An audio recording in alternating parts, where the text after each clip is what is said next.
Thomas Paine, Thomas Paine, Thomas Paine, Sam Adams, Sam Adams, Sam Adams, Benjamin Franklin, Benjamin Franklin, Benjamin Franklin. These men spoke up for what they thought was right. From their courage came such documents as the Declaration of Independence and the Constitution of the United States. From their willingness to speak what was sometimes unpopular but right, we enjoy such liberties as freedom of speech, the right to keep and bear arms, and freedom of religion. There are those who still wish to oppress our freedoms, and there are still patriots willing to stand up and defend life, liberty, and the pursuit of happiness. Men like Zeb Bell, who honor our founding fathers and what they stood for. It's now time for Zeb at the ranch, speaking up and defending your freedoms. Brought to you by Magic Valley Les Schwab Tire Centers and all of the other great advertisers on the program.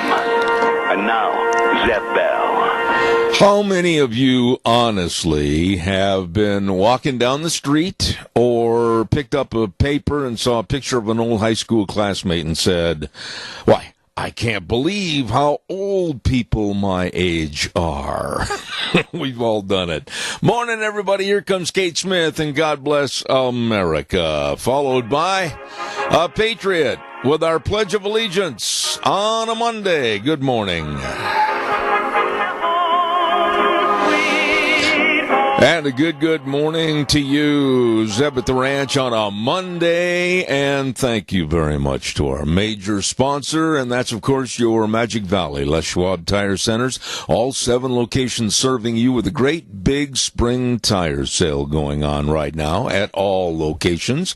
And don't forget, too, some of our great advertisers like Burley Physical Therapy and Rehabilitation at 1263 Bennett Avenue, Suite 2 in Burley, helping you get back to being you.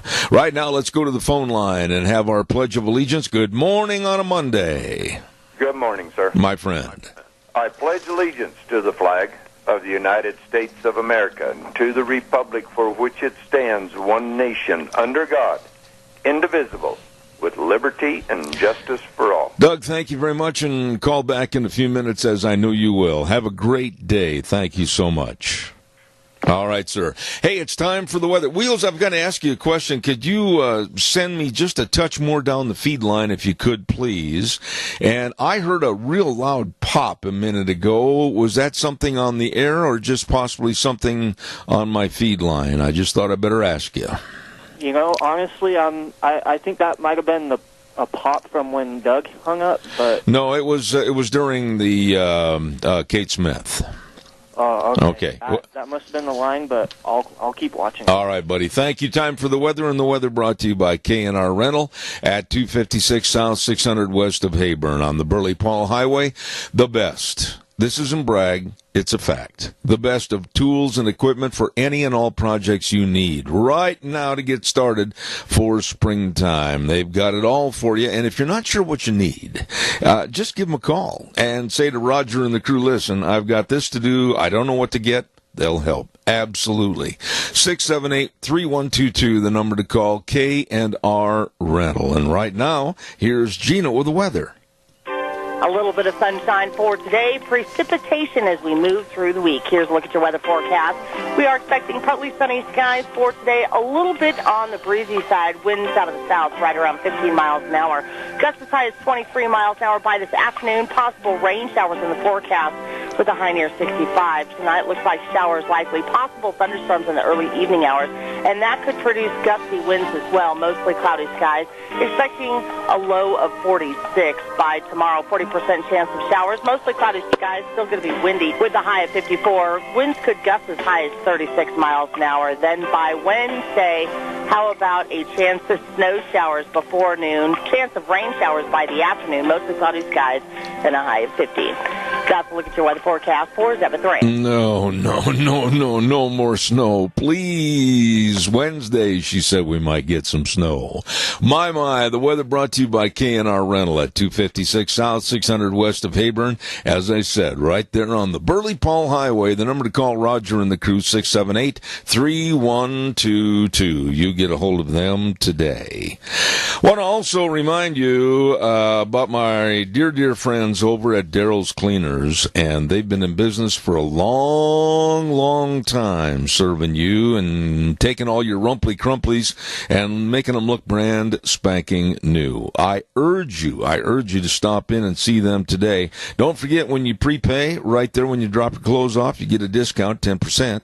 And also, they can take time to do your washing. They'll wash, dry, fold, and iron all your clothes just like Mom used to. Stop in to Daryl's Cleaners at 1223 Albion Avenue in Burley and see my good friends Kevin and Cindy today. I want to also say to you that I ran into some old friends the other day. I hadn't seen them for years and years and years. And I want to say good morning to Mr. and Mrs. Jim Grant over there in Eden. God bless you, and it's good to see you again. And we had a chance to visit a little bit. So nice to see you folks, and I wish you the best. Also, our thanks go out to Ramsey Heating and Electric at 2600 Overland Avenue in Burley.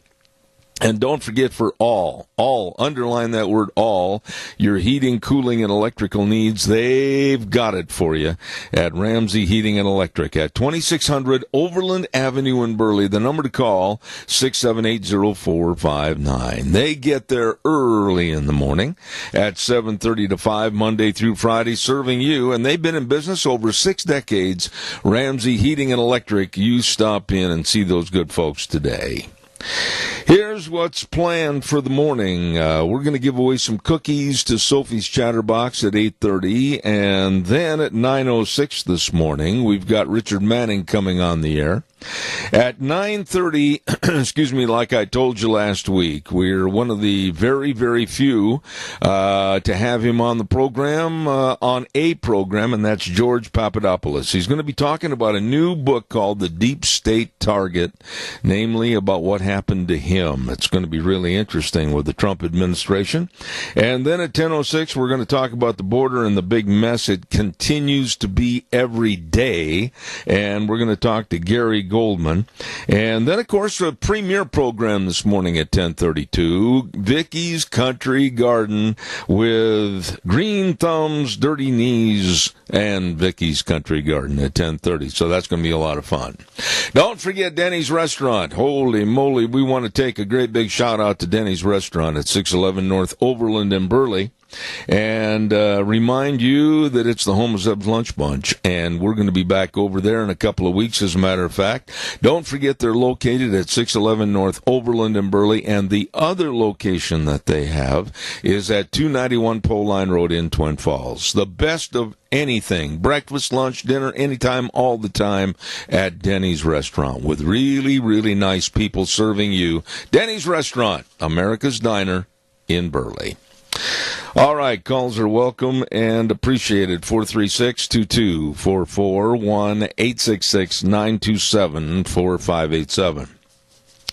I want to get into a subject this morning that I don't know what's going on. We don't know what's going on for sure, but we've got major problems on the border, and now the Department of Homeland Security Secretary Kirstjen Nielsen has resigned, or maybe it was kind of a mutual agreement with the Trump administration. I hate to use the word fired, but it might have been, we'll open the door for you if you want to walk through. And they've got a new selection of a new person that is taking over. It's going to be Kevin McAleenan. And he was with the Obama administration, and they claim that he's really a sharp guy and really can help the border situation. But the whole thing doesn't rely on one man.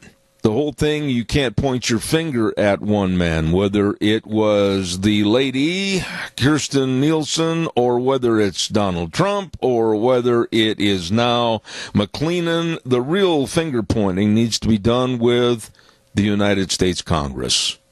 They are not doing anything. And this mess is going to get bigger and worse day by day. There have been reports that the mother of all caravans, to use their words, on the way to the United States, and they're going to forcibly try to just step across our border and say, we're here and you can't do a thing about it. What are your thoughts? You know, folks, we need to discuss this because I know a lot of you are saying, oh, those poor people. Well, that may be true. That may be true that they are poor people. And that might also be very true that they're leaving and fleeing conditions that are just absolutely inhumane. But we cannot be the sponge in this country as taxpayers to absorb all those people. Caller, good morning. You're on the air. Yes, good morning, Zed. How can we possibly solve this problem when you got one party, the Democratic Party, rolling out the red carpet for these people to pour in here? I don't know. I don't know if there is an answer. I don't know if it's beyond hope. I don't know if it's beyond help. All I know is that when you use the words hope and help, I don't think we're going to get anything done. The Democrats don't seem to respect our sacred borders, our sovereignty of our free nation. I don't think it's going to change. I think the Pelosi's and the Schumers and the Schiffs and the Swalwells and all these people, they want to absolutely welcome anybody and everybody in here because it adds to their voting rolls. I don't know, Tony. What are your thoughts? Well, my thoughts are we're going to get so many foreigners in here that start multiplying. Americans are going to be overwhelmed here pretty soon, and pretty soon there goes the vote. Well, let me ask you something in blunt terminology. Do you want to, as you and Mary sit there in your home this morning having a cup of coffee, do you want to give up your Social Security? Do you want to give up your Medicare? Do you want to give up the benefits that you've worked for and paid for all your life to share with illegal aliens? Blunt question, simple answer. Absolutely not. I'm like a lot of other veterans over here. We put a lot of years in trying to protect this country. We got to turn it over to a bunch of illiterates that are going to come in here and overpopulate and overtake us. I don't know what the answer is. Honestly, I think, and I'm going to sound really negative when I say this, Tony, but I don't think that we have the time, the resources, or the effort by Congress to try to solve this problem.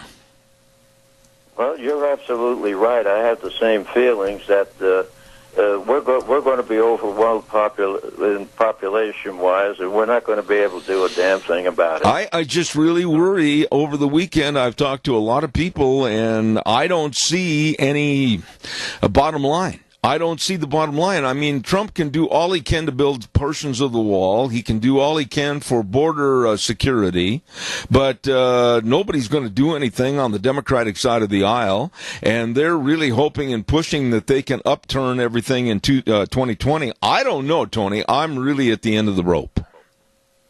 Well, I am too, and I see nothing but violence and revolution in our streets, and this is what the Democrats want. And they figure that's the only way they're going to be able to take this country over. I can't argue with that point, and I see more of what you're saying every day. Tony, the very best to you and Mary. God bless you. Thank you so much. Thank you. Thank you. Bye. Caller, I'll be right with you. Please don't go away. I want to remind everybody I'm going to be over there this afternoon at 1 o'clock. I've got a meeting with our dear friends at Burley Physical Therapy and Rehabilitation at 1263 Bennett Avenue, Suite 2 in Burley. Absolutely the best of physical therapists, headed up by Nick Greenwell and his staff, helping you get back to being you. I urge you to call the number and make an appointment at 678-1191. All the exercises and something nobody else has, and that's that hydrotherapy pool to really help get you back into shape. Burley Physical Therapy and Rehabilitation at 1263 Bennett Avenue, Suite 2 in Burley. You get a hold of them today. Caller, I'll be right there. Sorry to keep you waiting, but I really am appreciative of all the great things that we've got to talk about here this morning, including the Salmon Select Horse Sale. This is the week. This is the big week, as a matter of fact. And I urge you to head on up to Salmon for the 47th Annual Salmon Select Horse and Mule Sale at the Lemhi County Fairgrounds this weekend, starting on Thursday, April 11th, and going all the way through Saturday, as a matter of fact. The mule sale, the horse sale, all kinds of happenings up in Salmon. For more information, get a hold of our friend Fred Snook at 208-756-2125. Salmon Select Horse and Mule Sale for this year at the Lemhi County Fairgrounds in Salmon this weekend. Caller, good morning. You're on the air. Good morning, Zeb. You know, Secretary Nielsen was just a little too nice. You know, this is kind of like a stray cat comes around and one of them is real cute, and so you just kind of cuddle it, and, you know, you don't be mean to it or anything like that. And that's what they've done with Secretary Nielsen. Everybody has kind of just been too nice to her, and she did not get the job done. I disagree with you somewhat on the way you worded that, Keith, and I'm not doing it to spite you in any way, shape, or form. I feel like Kirstjen Nielsen could have done a lot better job if the all 52 cards were in the deck. I don't think that she was given a full deck of cards to play with, and her hands were tied behind her. I think that she came into this situation and absolutely was thrown into the lion's den with the Democrats fighting anything and everything to do with tightening up the borders, and her frustration level was at a point where I think it absolutely was time for her to leave, but I feel sorry for her. I think you're right on that, Zeb, because she probably really knew she needed to go, but she wanted to do it gracefully, and this was the opportunity, and so she decided to resign. That way nobody's feelings got hurt too bad. Well, the thing is, what good is it going to do? That's the key right now this morning. What good is her quitting and or getting fired, whichever it was? I think it was a combination of both. What is it going to do now that we've got this new guy, Kevin McAleenan? What good are we going to look forward to? What changes are we going to look forward to? And I'm just going to answer my own question by saying none until Congress gets something started. Well, that's absolutely true. But let's all keep it in mind that he was part of the Obama administration. And some of that stuff might be a little left over. And so... I don't know, Keith. We've got to do something. I honestly believe everything that Frosty Woldridge said on this program for years, is coming to fruition. About the numbers, Frosty was spot on. About his prognostications about what's going to happen with our social structure, our housing, our jobs, our economic structure, our medicine, our health care. Everything is, pardon me? I was talking to my lovely wife. Oh, okay. Well, everything is coming to fruition as to what Frosty had prognosticated, and only it's getting worse. Well, I got to agree with you there again, Zeb. But, you know, these people that are running our country, the senators and Congress and everybody else, they just don't know what's going on that border. Oh, they know what's going on. They know what's going on. I'm not going to give them any slippage here whatsoever. They know what's going on, and I'm just going to be blunt. I don't think there's a congressman or a senator that really doesn't know what's going on with our porous borders, really doesn't know what's going on with all these thousands upon thousands coming in every week. I think it's a big, sinister, deep state problem of money talks and you know what walks. Yeah, no. Bigger caravan is headed our way. Yes, it is. Keith, I got another call. God bless you and Nancy. And you tell her to leave you alone when you're on the phone. Could you hear her laugh? Yes, I can. Thank you very much. I appreciate it. Thank you. What's the deal anyway? Okay, thank you. I just feel feel like I'm being picked on. Well, you're the grapefruit on the bush. There you go. Thank you very much. Hey, caller, I'll be right with you. Don't go away. I want to remind everybody about Rain for Rent. Oh, they are busy right now. Absolutely. Jake and the rest of his crew at Rain for Rent at 134 South 600 West DePaul. Number to call, the hotline number for your irrigation needs, 438-5065. 438-5065. They're open 8 to 5, Monday through Friday, and they're waiting to serve you. Absolutely. A Reinke Diamond dealer, Platinum Plus certified pivot techs, dedicated, underline this, dedicated sales and service staff that really knows irrigation. At Rain for Rent, Jake and the gang over at 134 South 600 West of Paul. Rain for Rent. Caller, good morning. You're on the air. Morning, Zeb. It's the Yummy Man. Yes, sir. Today, we think we're having lasagna, salad, lettuce salad, and mixed vegetables, and chocolate cake. Oh, what kind of chocolate cake? Oh, with frosting. Joe, what kind of yummy? Oh, it's yummy. There you go, Joe. Boy, I can't keep feeding you your punchlines every day. Yeah, I want to remind everybody on the 22nd of April, they're having, for seniors at the senior center, you can get a test, just a blood test, Okay. to see whether you've got cancer or not. It's something new and simple. All right, Joe. I recommend everybody take a chance and find out before it gets serious. Absolutely. Joe, you do so much for the folks over there, and we compliment you and give thanks for you coming on the air. Thank you so much, Joe Taylor. We appreciate it. Thank you. I appreciate you and all you do. All right, my friend. Thank you very, very much. Good man right there.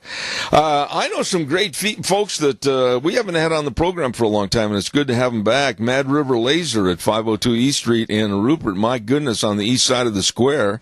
And they're right next door to the Youth Ranch. Don't forget that. Well, Mad River Laser's gift shop has gone through a homespun upgrade, and they're proudly offering more locally sourced items and made in the USA products more than ever before, and help support their Made in the USA upgrade by shopping locally. If you need a logo put on T-shirts, mugs, and you mention that you heard it on my program, you'll get a saving, listen to this, of $50. $50! Get on in there today. Mad River Laser, I love these folks. They do a wonderful job. 502 East Street in Rupert, right next door to the Youth Ranch in Rupert. Good people.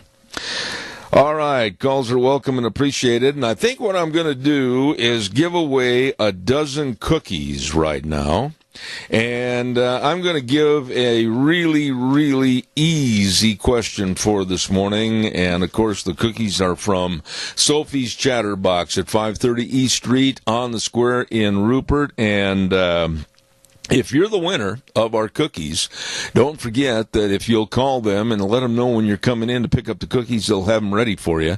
The best of cookies and pies and all kinds of wedding cakes and cakes. Oh, my goodness. And what a restaurant, too, at Sophie's Chatterbox. Now, here's the question. And this is, like I said, a slam dunk out there in the audience. I'm sure that you'll get this one right away. Who was the actor that played the lead role in the movie Ben-Hur? Who was the actor that played the lead role in the movie Ben-Hur? The first person to call will win the cookies at 436-2244, 1-866-927-4587. Answer the question, and you will get the cookies. Holy smokes, that didn't take long. Good morning, caller. You're on the air. Go ahead. Houston. Would you say that again nice and loud? Just yell right out. Charlton Heston. Very well stated. Now, what's your name? Judy Blacker. Phoebe Blacker, is that correct? Judy. Judy Blacker. Okay, Blocker. Okay, I've got it down. You call and tell them at Sophie's that you won the cookies, and they'll be ready for you, okay? All right, thank you. Boy, I had a hard time hearing her. I'm sorry. Wheels, did you get the name just so that I can make sure I've got it right over here? Yes, sir. She said Judy Blacker. Judy. The phone line was very weak, was it not, or was it just me? No, it was a little weak. All right. I appreciate it. Thank you, Wheels. And Judy, you are the winner, and congratulations. Charlton Heston was and they made a lot of mistakes. There were a lot of mistakes in that movie. One of which, when I remember, I haven't seen the movie for probably 25, 30 years. But one of the mistakes was when they were climbing over the wall, one of the guys had a wristwatch on. I'm not kidding. And then in one of the scenes, I think it was the chariot race scene, in the background, a red car drove in the distance. Caller, good morning. You're on the air. Good morning, sir. My friend. Yeah, this border security, I think President Trump, there's one thing he can do. He can take a lot of the agents away from the ports and put them out in the areas where there is no wall as of yet, and inspect every car and every truck coming through, which he's not closing the border down, but he's going to make it so difficult for people to get through and come in and out that somebody's going to do something. The commerce, the people that are dependent on these avocados coming in are going to start screaming and hollering, and he's going to say, give me what I need. Let me ask you a question, though, Doug. You said take the people from, like, point A, entry point A, and move it over to another checkpoint or danger zone.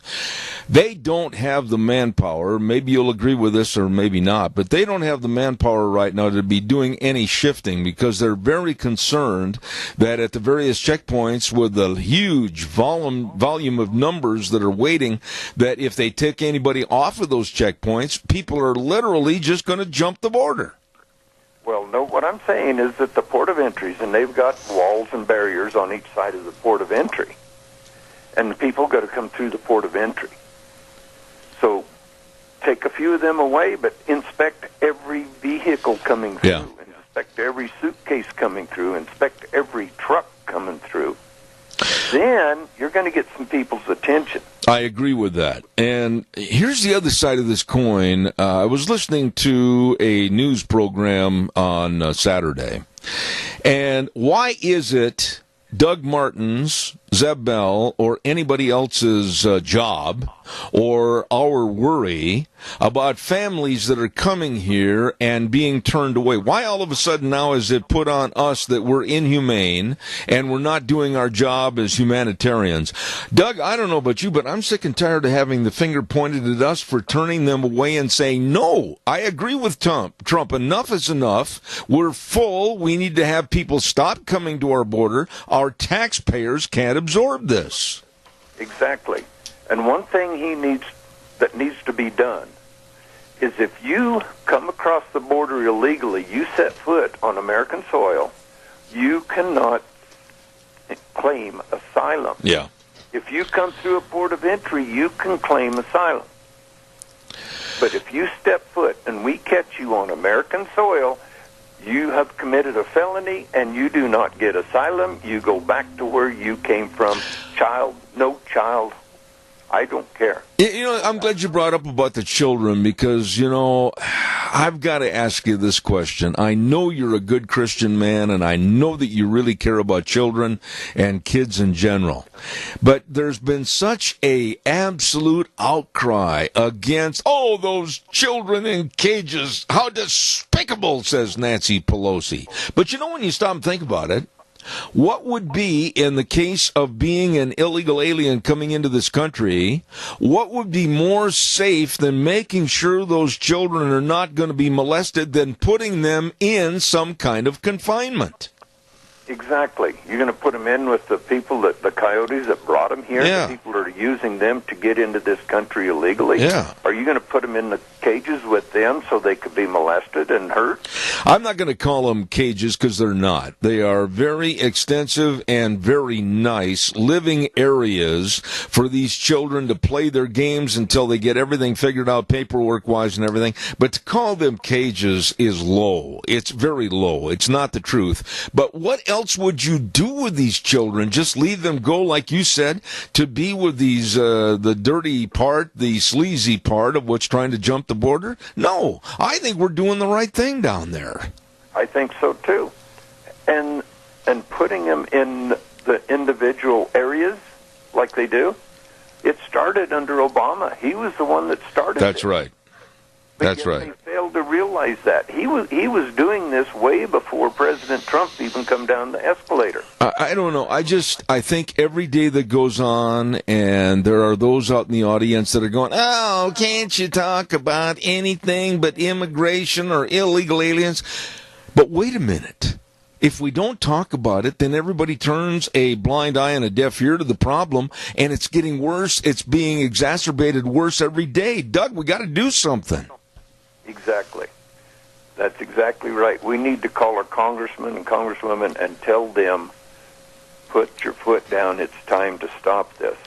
And one more thing I'd like to throw out. Oh, by the way, before you go any further on that, have you, please tell me if you have you heard any comments from Jim Risch? Any comments from Mike Crapo? Any comments from Congressman Mike Simpson? Please tell me. Who are they supposed to represent? I haven't heard anything from them. Nothing. Only time we hear from them is 2 or 3 months before election. Yeah. That's the only time we hear from them. And that ought to be, it just fries me. And I still need to get some more ideas on what to put on the milk carton with Mike Simpson's face. I'm following through with that. I've had a couple come in, and they're kind of cute. But I need to get something. So people, give me a call at 208-878-4991 and give me some ideas on what to put on with that. I was visiting with some people not too long ago, and they said, well, you must have really made Mike Simpson mad that he won't call your program anymore. And I thought about that for a minute, and I thought, wait a minute. I didn't make him mad. He made me mad for his comment about McCarthyism when we were talking about the Muslim situation with the Obama administration. He made me mad. So I guess if I speak up in defense of what I thought was wrong, then I shouldn't talk that way to a congressional member. And so I guess I'm at fault. But yet he represents us. He represents me. Why won't he call? Exactly. That's exactly it. And here's a thought, and I've read this a couple times this morning. What do you think of taking Sheriff David Clark and put him in charge of Homeland Security? You're not going to get an argument from me. I think he would do a great job. I think he would do a great job, but I will say this. I think the volatility of David Clark in running things the way they should be run would have the Democrats with their hair on fire, and I don't think it would ever end. I think we'd see more problems. The left is going nuts as it is. How about Sheriff Joe Arpaio? Oh, my. Well, let's have them work together in the same office. Oh, yes. Okay. I got to run, Doug. Thank you. I'll tell you what. They know the law, and they would make sure it got done and done right. Well, that's the whole thing. They know the law, but nobody else seems to know the law, Doug. I know it. And I still think we should have a surprise test for all our congressmen and representatives to take the test that every American, someone who is becoming an American citizen, to take a civics test to see if they can pass it. No argument here. Thank you, Doug. Quickly, I'll give you 10 seconds for your little promo. Go ahead. Okay, but I bet at least 50% wouldn't. I agree. But let's take care of our seniors, everybody. You know, they built this country for us to enjoy. So let's take care of them and show them how much we appreciate it. I appreciate that. Thank you much. Don't forget, coming up this next weekend, guess what it's going to be? The Great Big Spring Community Sale held on April 13th at 10 o'clock in the morning at the Minidoka County Fairgrounds. Who's putting it on? Well, Rogge Auction Company. I'm telling you, you better call Ron Rogge. I'll give you one number. I've got a whole bunch, but I'll give you one number to concentrate on. Ron Rogge at 431-6187. That number again, 431-6187 for farm equipment, guns, livestock equipment, all kinds of things to consign. Call them today. Absolutely. Get it done for the Great Big Spring Community Sale coming up this next weekend, April 13th at 10 o'clock at the Minidoka County Fairgrounds, managed by Rogge Auction Company. These people are really, really good. Also, before we take some more phone calls, give me a jingle, 436-2244, 1-866-927-4587. Ark Animal Hospital with Dr. Bill and the whole crew. You know, they absolutely are in business for one purpose, and that's to keep your animals, your pets, and your livestock healthy. Absolutely, and that's why you're working with the best. Ark Animal Hospital has been voted Minnecache's best veterinary hospital many, many times, and they're located at 750 21st Street near Connection Credit Union in Heyburn. Don't forget, they can take care of everything, little bitty kitty cats all the way up to your dairy cattle, and I urge you to call them today if you have any problems. 678-1177. That number again, 678-1177. Ark Animal Hospital, where they have the warm hearts for the cold noses. Caller, good morning. You're on the air. Go ahead, please. Zebedee, I can't understand why President Trump gives Mexico a year to help curtail some of these caravans that are coming. Why does he give them so much time? I think one day is enough. You know, Bob, for me to sit here, and this is a good, serious question, and I've thought about it myself. I don't know what the preparation would be into saying nada, no more. That's enough. It's over. And mean it within a 24-hour period. I don't understand why they have these time extensions. It's ludicrous and frivolous and ridiculous to me. I am like you. If I were Trump, I would say, okay, today is Monday. I'll expect that all those caravans and everything will be shut down, dispersed, and turned back to their homeland by no later than Wednesday of this week. I think they give him too much time, and then does he realize how many people could come into this country in a year? Yeah. My word, it hasn't taken a rocket scientist to figure that deal out. You know, Bob, in your circle of friends, honestly, and no joke, but in your circle of friends, how many people that have you talked to that are against enforcing our borders? They're all for enforcing the borders that I talk to. There you go. Let's get it stopped. I agree. To give them Mexicans another year, for hell's sakes, how many people does he think is going to lay down and die and not? They're just going to stop. It's not going to happen. There you go. Bob, I appreciate you. It's good to hear from you, my friend. Thank you so much. Thank you. Bye. All right, sir. Calls welcome. You know, really, when you think about it, and believe me, we're all at risk on this. Anybody that says we're not is either unintelligent about what's going on or they're lying. We're all at risk on this because of the money spent and the possibility of dipping into other funds, i.e. Social Security, and many of the health programs in this country are in jeopardy right now in trying to treat all these people, care for all these people. Do you realize that every single day, right now, this minute, they are apprehending someone that's trying to get in here illegally? Now, the cost of the apprehension, the cost of the policeman, the time, the effort, and then also perhaps if they need medical services, another cost. Oh, well, we're going to have to hold you over here. We feed them. We take care of them. Oh, well, they don't have a jacket. Well, we'll go get one. All of this comes out of Mr. and Mrs. American taxpayers' billfold. And it's got to the point where it's not at all funny anymore. We cannot absorb these costs. And for the bleeding heart liberals out in the audience, they go, oh, well, we'll help them. We can't continue to do this. It's like the Titanic going down and people clamoring to get on board the life rafts and boats. Numerous people, too many, and they all drown.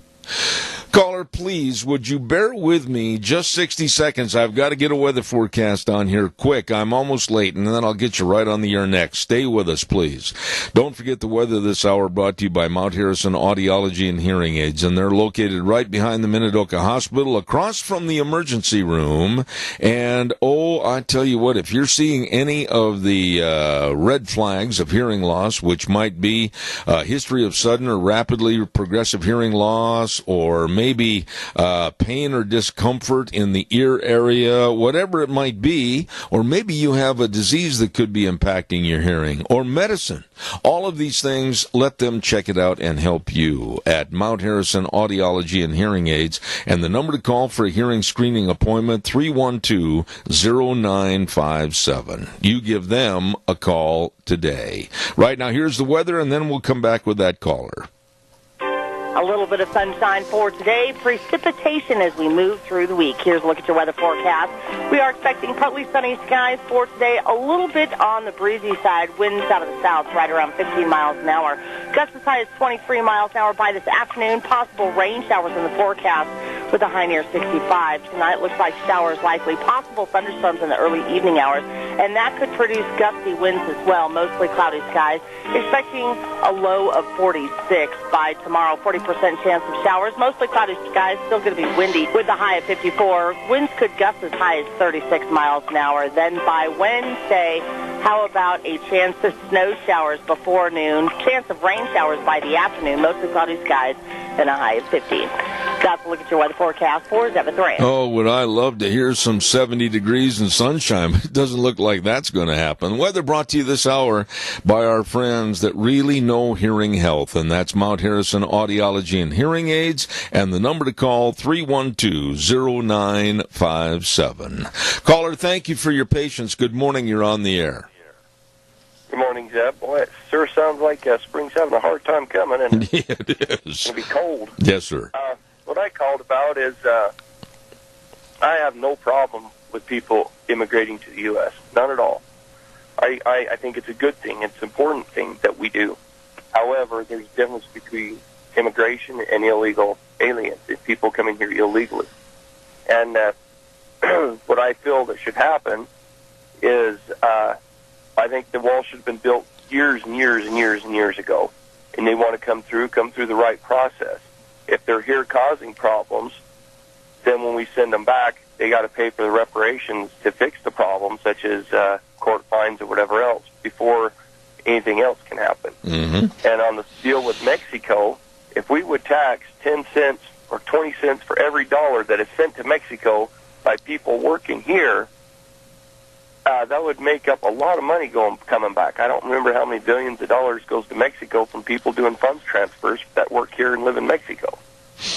You know, I can't argue with one single thing you said, but, you know, even what you just said a moment ago, Riley, are things that need to be addressed, things that need to be talked about, things that need to be taken care of. And what's Congress doing? Please tell me, Riley, what is Congress, our senators in our House of Representatives, what are they doing? Are they really showing an effort? Tell me if I'm not seeing something, I guess. Well, I don't see them doing anything either. And, you know, this is either Republicans or Democrats. Neither side is doing anything. And they forget back there why Donald Trump was elected. Because he's not either. He's a businessman. He knows it's time to get to business and make us great again and help us become strong. Otherwise, we're going to fail. The otherwise... Put a program in place. Yeah. It helps out with all this kind of stuff, but all it does is trickle back down to their own pockets. It's all special interest. I don't care anymore what side of the aisle they are on. And Micah Simpson is a good product of that. You can see he's special interest. And if you disagree with me, that's my opinion, and I'm going to tell it. He never, ever, ever does anything, shows up anywhere, talks to anybody unless he wants something. And I'm sick of it. I voted against him every election he's had just for the fact I want him out. If he can't come and talk to us, then I don't care to have him in there. Yeah, and it's easy to get a hold of me and say, Zeb, I'd like to come on your program and discuss this. And that's it, done deal. But no, Mike will not call. Riley, you are a good young man, sharp young man. Thank you for your thoughts this morning. God bless you, man. Thanks. Yeah, you have a good one. I will. Thank you very, very much. He knows. That's right. He's sharp on this. Calls are welcome, 436-2244, 1-866-927-4587. Like a lot of issues in our world today, and you have an opinion, whether you are for or against an issue or a topic or whatever, those that are perpetrating, let them in, why the United States is a big country and we welcome them in with open arms. You know, for those that are against it, like me, there has to be a concentrated effort to serve the most needy of those that want to come to the United States. And the others, no. We cannot keep taking vast numbers. We cannot this year, estimates, and it's already coming to fruition, of over 1 million estimates of illegal aliens coming into this country. Caller, good morning. You're on the air. Good morning, Sir Bill. This is John, the big man. Say, Sir Bill, I have a question. Maybe you could answer.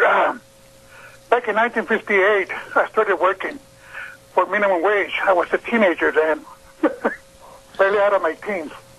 But I remember getting paid a minimum wage, and I told you I could buy a lot of stuff. I could buy a pack of cigarettes, a gallon of gas, a loaf of bread, even some gloves, and even maybe the TV guy.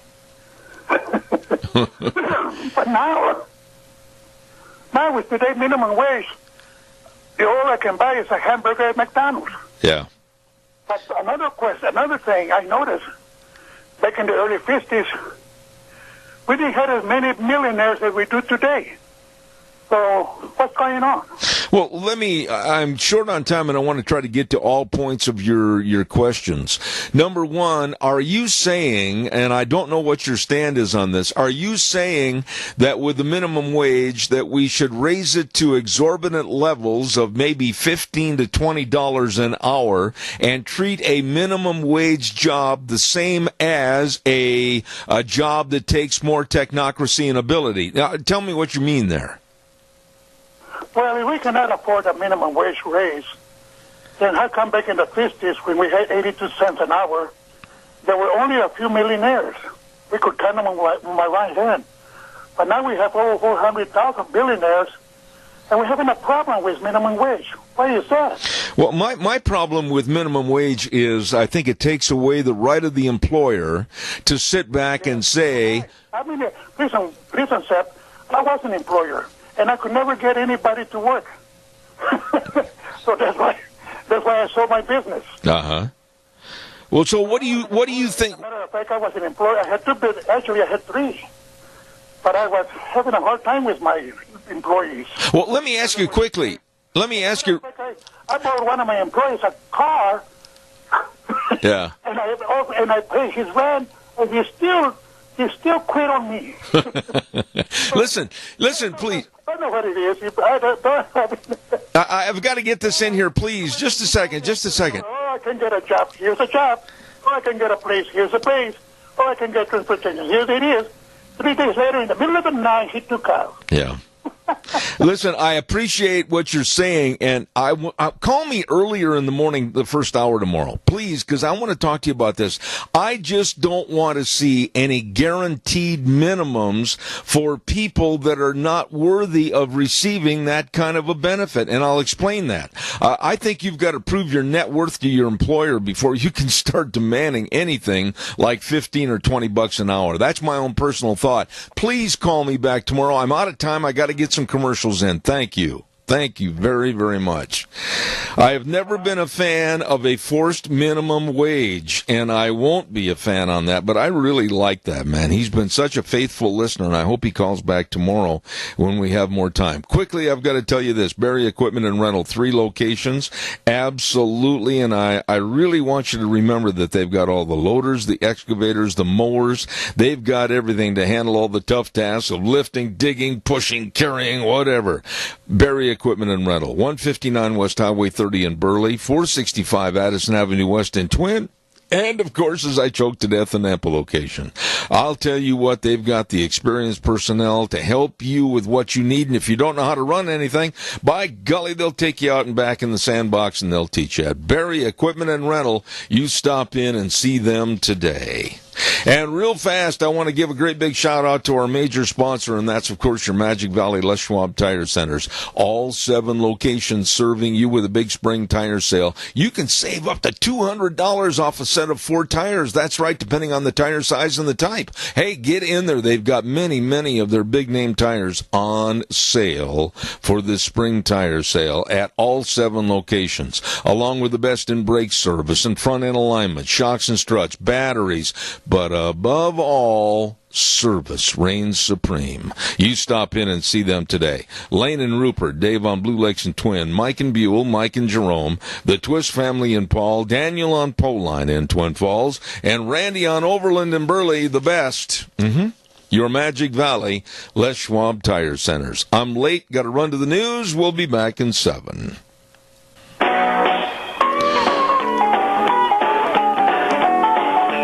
Welcome back. Hour number 2 on a Monday, and we got to get right back into it. And we're Zeb at the Ranch, brought to you by our major sponsor, your Magic Valley, Les Schwab Tire Centers, all 7 locations serving you with the big spring tire sale right now, along with some of our great advertisers like Burley Physical Therapy and Rehabilitation at 1263 Bennett Avenue, Suite 2 in Burley, helping you get back to being you. Right now, this good word for Western Waste Services. From the canyons of the Snake River and all across southern Idaho, we're always at your disposal. Western Waste Services, we care about our community, our resources, and this great land. Western Waste Services is lending a hand, always at your disposal. Western Waste Services, and I want to urge you to get on the route service. They'll be there once a week to get your garbage and give it a ride out of there. Get rid of your garbage. Call them. They are the people that are always at your disposal. Western Waste Services, 734-6969. You call them today. Want to quickly also tell you, don't forget that 47th annual Salmon Select Horse and Mule Sale coming up at the Lemhi County Fairgrounds this weekend. It's going to start on Thursday. Treat yourself to a trip away from home and enjoy the very best of fun up at Salmon. They've got everything going on up there. A mule sale, horse sale. They've got wolf howling contests. They've got Dutch oven dinners. They've got everything.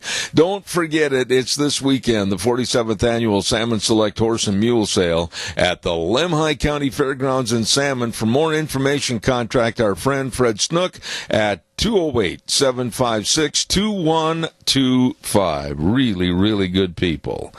And speaking of good people, and I know I'm holding my guest up a little bit, but boy, we have been blessed with a lot of good words this morning, and so I apologize for holding him up for a minute or two. Patterson's at 421 East Main in Burley. My. They've got 50% off all the monster cable accessories, and they want you to know that they 30% off backup cameras with purchases of any touchscreen radio. So check that out. All at Patterson's, along with all the television sets and the complete sound systems and the home theater systems. Patterson's at 421 East Main in Burley, 678-6997. Curtis and Lorena serving you at Patterson's Monday through Saturday, 9 to 6. Patterson's on East Main in Burley. And also a real big shout out to our dear, dear friend, and that's Joel Heward over at Hanson Mortuary at 710 6th Street in Rupert. I'll tell you what, they just don't come any better than this man, his family, and his staff. They really care, and they want to provide the families they serve with the best possible support and comfort. Always, always with the highest ethical standards, with unquestioned integrity. Please call them, and they are there to serve you. 436-5636. That number again, 436-5636. Hanson Mortuary in Rupert, and Joel Heward also serving you at Morrison Payne Funeral Home on East Main in Burley. Ladies and gentlemen, it's Monday, and I look forward to this man, his knowledge, and his ability to kind of sort things out of all that's going on in the land of political action, if you want to call it action, or sometimes just sitting on their duff not doing anything. President of Americans for Limited Government, Richard Manning. Good morning, sir. How are you? I'm doing great. How are you, sir? Well, I'm going to ask you this first and foremost this morning. Number one, Kirstjen Nielsen is no longer the head of Department of Homeland Security. I feel sorry for her. I think she was in a corner that somebody had painted her into, and there was no hope for her. I also am starting to already feel sorry for Kevin McAleenan, that's newly appointed to that position, because it's not them. It's not what either one of them can do or can't do. It's going to be our lowly Congress. Do you agree or disagree? I partially agree. The Congress does need to change the laws. The current Congress as constructed will not change the laws.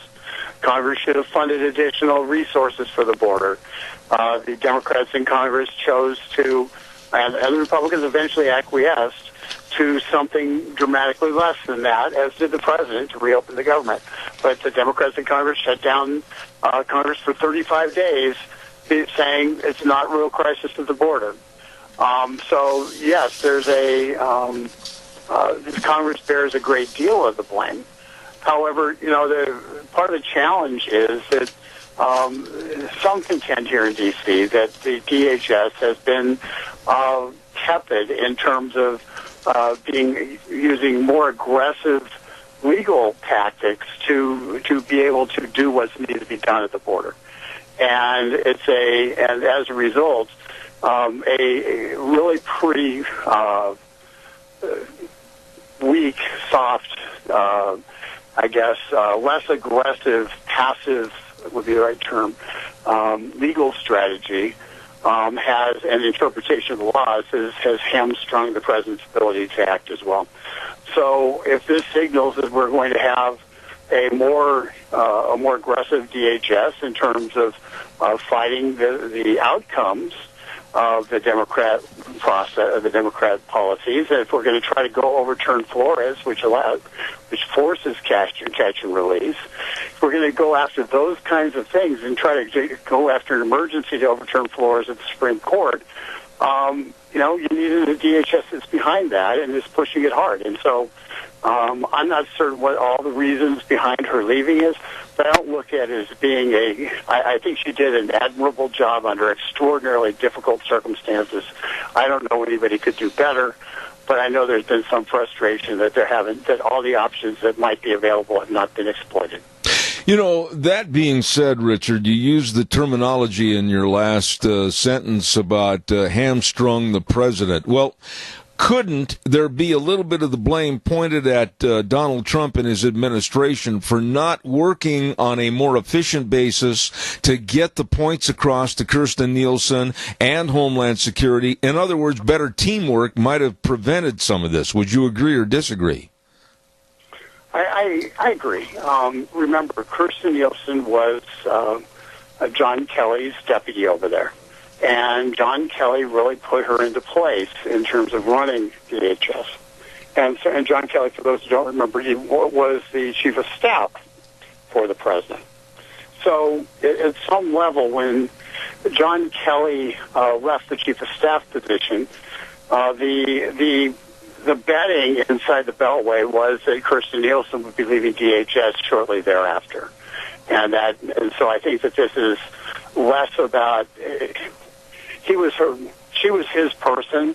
She wasn't Donald Trump's person, and as a result, that was part of the cause for some dysfunction. Okay, do people back in your neck of the woods, if you don't mind me putting it in kind of a homespun way, do they look at the situation on the border the same as perhaps I do and people out here in the West do? We're looking at a critical mass of people that want to come across our borders, not to the term of hundreds, but thousands upon thousands, to the term what might be at the end of the year over 1 million. Do the folks back there look at it with the same urgency that we do? Not everybody does. I certainly do. I know a lot of people on the conservative side do. I know Donald Trump does. But in terms of when you say, Washington, D.C. is by design a divided town. It is a divided town based on politics. It's a divided town in a whole lot of different ways. And is there a consensus that we have a crisis at the border? There's beginning to get to be one, but there's a difference in terms of even what they would consider to be a crisis. For some, the crisis at the border might be that people are coming across and there's absolutely no place for them to stay, and there's no way to take care of them, and there's not enough food. And it's viewed as strictly as a humanitarian crisis. If you recall, I talked about this a lot during the shutdown, how the Democrats were even denying the money that Donald Trump was trying to get to address the humanitarian needs at the border. And they were even rejecting that. So there is a humanitarian crisis, and some people would just put it into that kind of context. Others would look at it from a national security standpoint and say, we're effectively allowing a flood of people into our country, and we're not vetting them at all. And some of them don't have our best interest at heart. And we are setting at a time when the world, a lot of bad actors in the world are trying to undermine America. We're effectively letting them enter through our soft underbelly and embed themselves around the country to create a massive problem for us from a national security perspective in the event of not in the event, when we get the next terrorist attack. So that is what a lot of us are looking at and our big concern. And then lastly, you've got the problem with people who are coming in and essentially either taking up jobs or they're utilizing our financial resources, and they're sucking up about $35,000 a year in government funding for welfare type programs, and as a result of that, they're bankrupting our system. So those are, there's three different concerns. I have all three of those concerns. I don't think everybody in the country, I don't think everybody here has anything. I think the left has the humanitarian concern, but the other two are things that they're attempting to have occur. I'm going to put you on the spot here because I trust you as a commentator that understands all of these issues, and also you've been a friend of this program for quite some time. Do you honestly think that we are going to get anything done on that border that is going to shore it up and make it so that we, the citizens and taxpayers of this country, are treated first and foremost? Or is this just a slam dunk? It's going to stay open no matter what? I think that as long as Donald Trump's president, he's going to try. I think that, and looking at what, he went down, he looked at some fencing, or the fences, and I think we're going to end up with about 600 miles of new constructed fencing along the border, a wall, basically 30-foot high spike wall with slats. I think we're going to see that occur. I think that the Democrats are going to have an interesting. There's going to be a fight over this in the appropriations that come up in September. I think we're going to have a pretty big fight over it, and it's a shut down the government kind of moment again. In terms of whether or not they're willing to fund what's necessary to defend our border, and that will be a pretty large battle in this town. It'll probably consume this town. On top of that, we'll have the USMCA trade agreement that will be a big fight at the same time, and so Do I think it's going to? I don't think anybody wins totally. I think that Donald Trump is sick of not winning, and I think that Republicans will see that if they do not stand firm, they're going to lose control of the Senate. And as a result, I think you're going to find the Republicans are a lot more united behind really doing something about the border, and it'll put the Democrats in a fix. Yeah, absolutely. And ultimately, Nancy Pelosi it's going to come down to whether or not Nancy Pelosi wants to be the Speaker of the House or not in 2021. Yeah. And if she doesn't care if she's Speaker of the House in 2021, she will send her caucus off a cliff. And so that's where we're, but so odds, 25% odds that between now and Election Day in 2020 that we get this, that we get something that's meaningful done related to the border. I got to ask you this because I'm frustrated and I'm sick of hearing it, and I know you are too. But there is a continual barrage of statements, whether it's with Eric Swalwell or whether it's with Adam Schiff or whether it's with Gerald Nadler. It doesn't make any difference. And they all come out, especially this past weekend, and say, like in Schiff's case, there is ample evidence of collusion in plain sight. You know, I got to tell you that if I had the opportunity to go into a little 7 by 10 room with Adam Schiff to give him a personality adjustment, I would love to, because if he's got something to say, if he's got something to prove, and he has the proof to back it up, say it or just shut up and leave this situation alone. What do you think about Adam Schiff and the rest of these people saying that there's ample evidence, but nobody ever comes forth with anything? Well, when you said in plain sight, he's saying it's already out there. I mean, after he's going in effectively not admitting that the entire Steele dossier was a fraud perpetrated on the American public by the Democratic National Committee and the Clinton campaign. He's making a statement that when the Russian attorney met with Donald Trump Jr. in Trump Tower and talked about adoptions, that somehow that was evidence of collusion, and so they're looking at this and they're saying they can't get beyond the fact that it was a lie, and the reason, this is just simple. Adam Schiff knows it's a lie. Adam Schiff knows it's a lie. That's just true. If he doesn't, he is so delusional as to be. He should never be allowed to drive again, let alone be in Congress.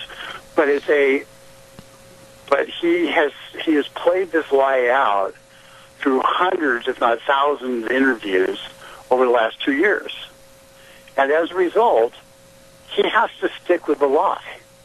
He has to stick with the lie like a little kid who's caught in a lie and keeps on just repeating it, because he knows that if he keeps repeating it, ultimately, maybe somebody will say, well, he really believes it, so it's not a lie, and as a result, he's just his punishment's going to be less. Bottom line is, Adam's just been lying to us all along. He's just holding on to the lie. Why is it, and I'm going to shift to one more story here this morning, why is it that the Democrats, in general, whether it's Robert O'Rourke, I refuse to call him Beto, Kamala Harris, and others, are so quick to reach down into their little bag of baseballs and throw one at Israel, and now O'Rourke comes out and calls Benjamin Netanyahu and Israel racist. Holy smokes, that's our best friend and ally in that region. And this guy wants to go and burn the rope and say they're racist? What's going on here? And what you're learning is that the Democrat primary is being controlled by the people like Che-O-C and Ilhan Omar and Tiliab, Representative Tiliab from Michigan. They're the controllers of this of their primary. The Democratic Socialists have taken over. Israel has been excoriated on the college campuses. The Muslim Students Association has taken over many of the college campuses, and as a result, in terms of the thinking, the left-wing proper thinking, and so they have effectively usurped the Jewish population, and Jewish kids on college campuses are frightened for their lives because of what's happening on our college campuses. And ultimately, when you lose your college campuses, you lose people, and that occurs over a period of 5-10 years. It's not overnight. You don't be surprised when people are 25, 30 years old and went to college are completely ignorant of what's true. We have taught them to be. We've basically blindfolded our younger generation. That is our fault. Let me just be clear. That is our fault.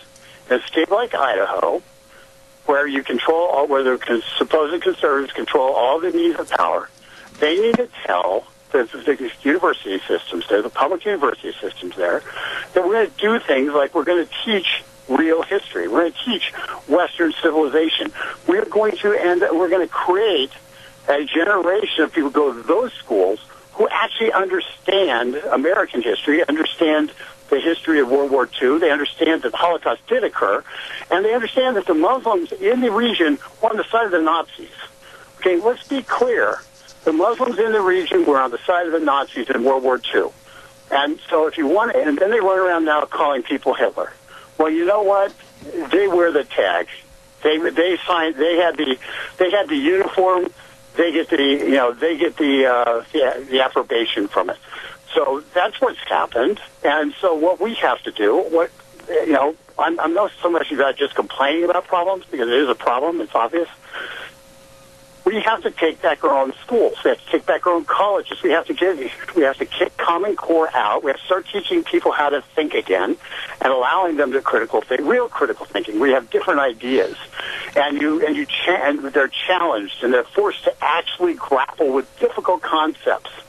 And because if we don't do that, we lose.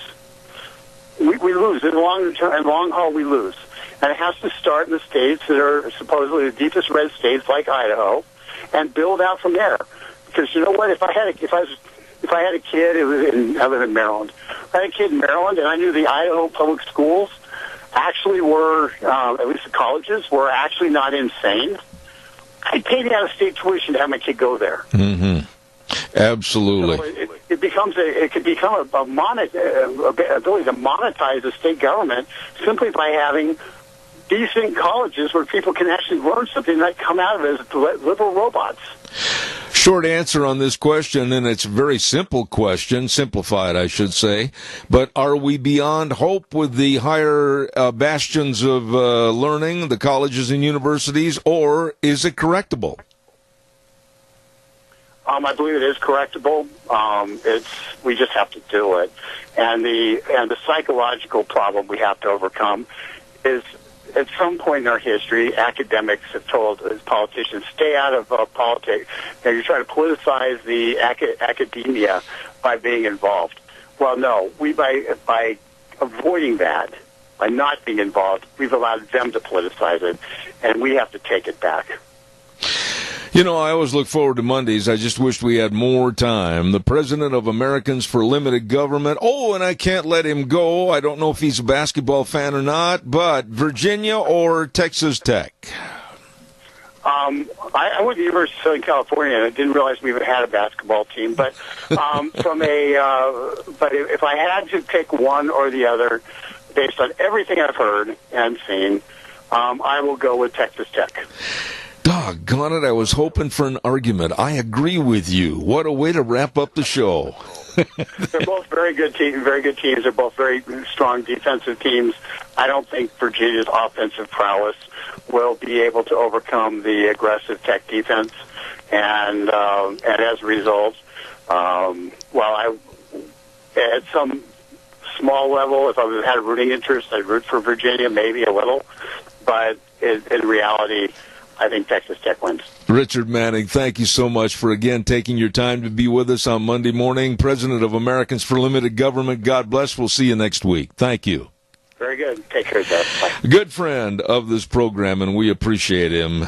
Richard Manning, thank you very, very much. Right now, I've got to quickly do some things, and then we've got our next guest waiting in the wings. And I want to remind you about that great big spring community sale to be held April 13th at 10 o'clock, coming up this weekend at the Minidoka County Fairgrounds. And don't forget, it's managed by Rogge Auctions. You bet Ron Rogge. Call him with your consignments today. Don't put it off. Absolutely. 431-6187. The great big spring community sale, and it's going to be on April 13th this weekend at 10 o'clock, Minidoka County Fairgrounds. You call them again. Today, the number 431-6187, managed by Rogge Auctions. They do a tremendous job. Right now, also, I want to remind you about Lee's Furniture, Floors, and More at 459 Overland in Burley, and they're having a great big warehouse mattress closeout. You don't want to go to bed at night and toss and turn and fall down into the crevices of that mattress. Get a new mattress, and they've got plenty of them at Lee's Furniture, Floors, and More. They've got the plush queen mattresses starting at just $299, and they've got all your floor coverings and your carpet. Holy cow, many of which are 50 to 70% off. I kid you not. You'd better get in there today. Free estimates, professional installation at Lee's Furniture, Floors, and More at 459 Overland in Burley. You stop in and see those good folks today. And by the way, also want to remind you quickly, when you need to get out on the weekends, I mean, whether I'm saddling a horse or whether I am literally going to go up in the mountains on a four-wheeler, you need to get out and enjoy. Well, the best way to do that is stop over to Let's Ride at 270 Highway 24 between Rupert and the World and check out all the four-wheelers. Oh, my goodness sakes, what a selection in that showroom. And they've got one that has your name on it, believe me, and the best of accessories and the best of service departments to keep you running too. I urge you to stop over there today. They're open Monday through Friday, 9 to 6, and of course Saturdays 9 to 4. Like I said, excellent people, knowledgeable people serving you at Let's Ride. 270 Highway 24 between Rupert and the World, and this is where the fun is sold. Right now, let's go to the phone line, and I'm really anxious to have this gentleman on our program. He's got a brand new book out. I've heard a lot about it. I've listened to him and watched him on various programs like Fox News talking about it. The book is called Deep State Target: How I Got Caught in the Crosshairs of the Plot to Bring Down President Trump. And we say good morning to George Papadopoulos. Good morning, sir. Good morning. Thanks for having me on. Well, it's our pleasure. George, the best way to start this conversation is, why don't you just fill us in and my audience in? What in the world did you do wrong, or who did you associate with, or who did you tee off by not buying lunch that all of a sudden you are in the crosshairs with the Mueller investigation, etc., regarding Donald Trump? Oh, my goodness. That's a great way to start this. Essentially, I was guilty of one crime, just like Mike Flynn and Roger Stone and Jerome Corsi and some of the others. I was helping Donald Trump get elected. And that's actually what my book is really all about. And unfortunately, for the last 2 years, America has been fed this fake story that members of the Trump campaign, the transition, and even the president himself were colluding with Russia and conspiring to undermine the democratic process in this country, when there's nothing further from the truth. The reality is, by the time I joined the Trump campaign, after I was working for Ben Carson in March of 2016, there was a full-fledged, ongoing investigation, quote unquote, into the Trump campaign for no other reason except that the Obama administration wanted to weaponize the intelligence community and even foreign allies for one purpose and one purpose only: to spy on us, to undermine us, and to fabricate a situation that makes it look like we were dealing with Russians when we weren't at all. And let me just explain to you and your listeners. George Papadopoulos has never met a single Russian operative or government official in his entire life. Yet, I was somehow patient zero of a Russia conspiracy. So it goes to show you how incredible this PSYOP, I call it a PSYOP for a reason, was against the American people, and why when the Mueller report came out suggesting there was no collusion, I was laughing. You know, this is no laughing matter, though, when a person gets himself in jail and is holding on to the iron bars, wondering why he's on the wrong side of the door.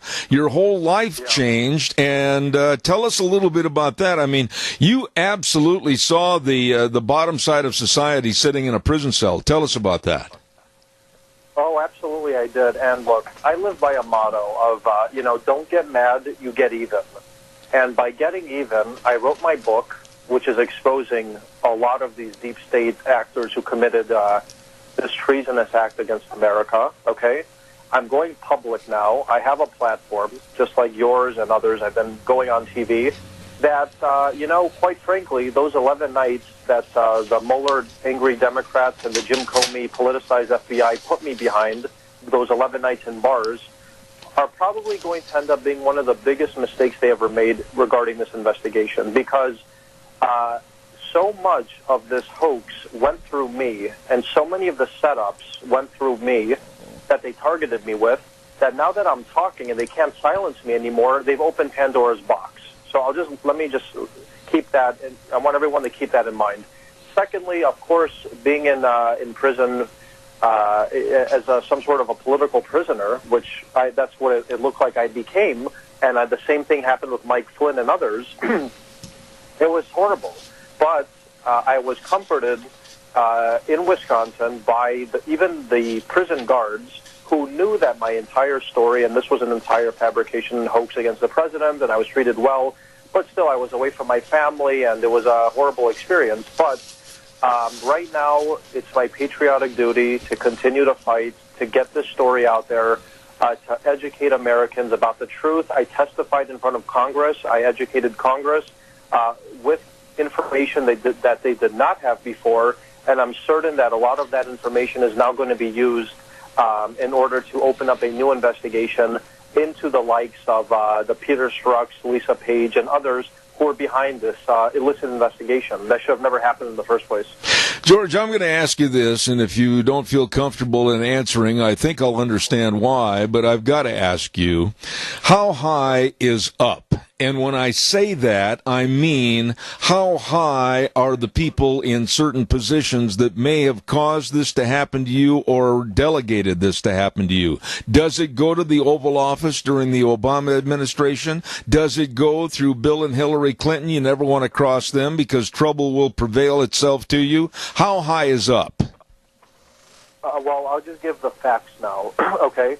And the facts are that the diplomats that I was engaging with abroad who were spying on me and setting me up and others, like Alexander Downer, this bizarre Australian diplomat, he was the top ally of Hillary Clinton while he was the Secretary of State of Australia. And he donated $25 million to the Clinton Foundation. So that's one. So right there we have a tangible connection with Clinton. Two, the FISA warrants that were issued on the campaign. A FISA warrant cannot be issued on an American citizen, which 4 of them were issued, by the way, on myself, General Flynn, Carter Page, and Paul Manafort, unless the Attorney General and the Director of the FBI themselves sign off on it, okay? So right there, we already know that the Attorney General, Eric Holder, and Jim Comey were involved.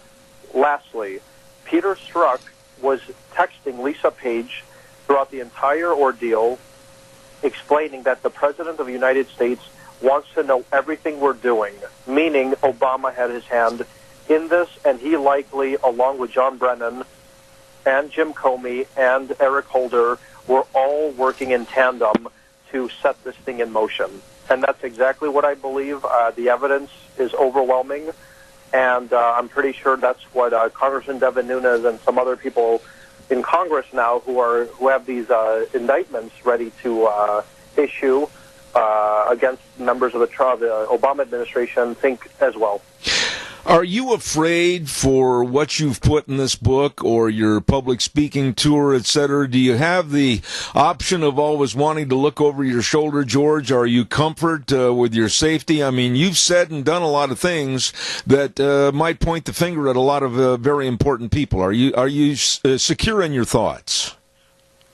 Quite frankly, I believe that if I was forced to remain silent all my life, and people like my wife did not go on TV and defend me and get my story out there when I couldn't speak, I think I would have been in more danger then than I am now. Now, as somebody with a platform that millions of people across America are listening to every time I go on TV or talk on programs like your own, and the president himself has been watching me on TV as far from what I've been told, I think that's a shield. And, at this point, I have it's my patriotic duty to get this story out there, because if we don't expose these people, and look, Devin Nunes and other people took a tremendous risk to their own livelihoods and even careers by trying to do what I'm doing now, and they succeeded. And I think I'm going to be on the right side of history. I think Congressman Devin Nunes is going to be on the right side of history for exposing these deep state actors and their deep state ops against the sitting president. I mean, essentially, what we're talking about right now on your show is an attempted coup against a sitting president by a politicized FBI and Obama administration. And if we don't speak up as Americans and understand what happened in 2016, we risk the very foundations of our society, the moral fabric of this society, and democracy as a whole. So for me, at this point, it's about the country, and that's why I'm vocal, and the country comes first. George, let me ask you this question. Just this past weekend, they're back at it again. Adam Schiff and, of course, Jerry Nadler and others on the left saying, and I quote from Schiff, "There is ample evidence of collusion in plain sight." Well, then why in the devil haven't they produced this plain sight evidence instead of 2 years wasted? What's going on here, George? What's happening here, and I've called out Adam Schiff myself. I was on Breitbart a couple days ago where I gave an interview where I called him out completely. Adam Schiff had been telling the world for 2 years, lying to the world, that George Papadopoulos was some Russian agent, okay? With the new evidence that's coming out now about my story and what I'm going on TV talking about, Adam Schiff has retracted his invitation for me to testify because he doesn't want the truth coming out there. Adam Schiff has one goal in mind and no other goal, and that is power. This is about him and the Democrats reclaiming the White House. It's about a personal vendetta that they have against the president, and they're going to basically hit this dead Russia story as much as they can with the hope to squeeze out anything they can or allow the media to keep discussing it with the hopes that they'll win the election in 2020. But what they don't understand is people are not buying this anymore. Even the liberal mainstream media is calling them out. And you know what? Every single time they go on TV and they talk about Russia, I'm happy because it diminishes their credibility. It makes them look insane, and it just makes them look power hungry. And Americans are not going to they're not going to take this anymore. George, and, that's as I speak, and now I think General Flynn, once he's able to speak, and we have the platform. People are going to keep listening the way they are, and the more Adam Schiff talks, the more nonsensical he's going to sound. So I'm very happy whenever he goes on. Actually, George, again, with your experience and also your expertise and knowledge as to the ins and outs and the personalities involved, this major hate Trump campaign is extending itself now past the Mueller investigation. Now it's going into whether Barr is holding back facts or something. Pretty quick, we're going to be looking at 2020. If Trump gets reelected, are we going to be looking at least another 6 years of this debacle? What's your opinion on this? If the president wants to assure that we don't have 6 more years of this debacle, he needs to declassify materials regarding the 2016 investigation. That includes the FISA warrant applications, the 302s, and everything else that went into that corrupt investigation, and including the involvement of the UK and Australia, which I explained in my book. if the president declassifies this and basically exposes the corruption that went into this illicit investigation, I assure you and your listeners, and probably America, that not only will he win in 2020, but that this will never happen again. What happened in 2016 will never be repeated again, and these people will likely end up behind bars who committed this illicit investigation and will not be actually interfering for the next 6 years. So it's really up to the president. If he wants to declassify this information and expose these people, it's going to work for him. If he decides not to, for whatever reason, I think he's putting himself at risk. George, what's the main thing or theme that you want the general public to take away when they close the cover on your book after having it read? What do you want them to take away and remember the most? What I want the American public to remember are two things. Everyone who worked on the Trump campaign and transition team, including myself, which did it for 11 months, we love America, we're patriots, and we worked for free just to help Donald Trump get elected president because we knew what impact he would make on this country and around the world, and we see the fruit of our labor today. He's doing an incredible job, and the economy is booming, and there's stability around the world finally. So that's one. So I want that to be clear. Two, I want America to know that no one in the Trump campaign or President Trump himself was working or conspiring with Russia, and that what happened, in fact, was that we were set up by the Obama administration and a weaponized FBI, CIA, and even British intelligence to make it seem that we were working with Russians by having these various traps laid out for us. And I explain what those traps are in my book. So we weren't dealing with Russia. This was an entirely pre-planned, orchestrated attack against our campaign.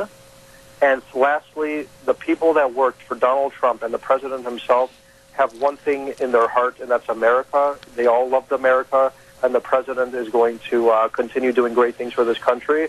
And I'm glad I was able to even contribute a small percent of whatever the 2016 campaign led to, and that's what we see today. You know, George, with your political expertise and knowing the ins and outs, like I mentioned a moment ago, doesn't it almost make you laugh a little sarcastically at these people because of the fact they keep going Russia, Russia, Russia, when in essence, I myself, as a talk show host and a father and a grandfather, I'm more concerned about China? Look, that's a great point you just made. I was the only campaign official who gave an interview to the Russian media during the 2016 campaign. And anybody listening to your show can Google it right now. It was to Interfax.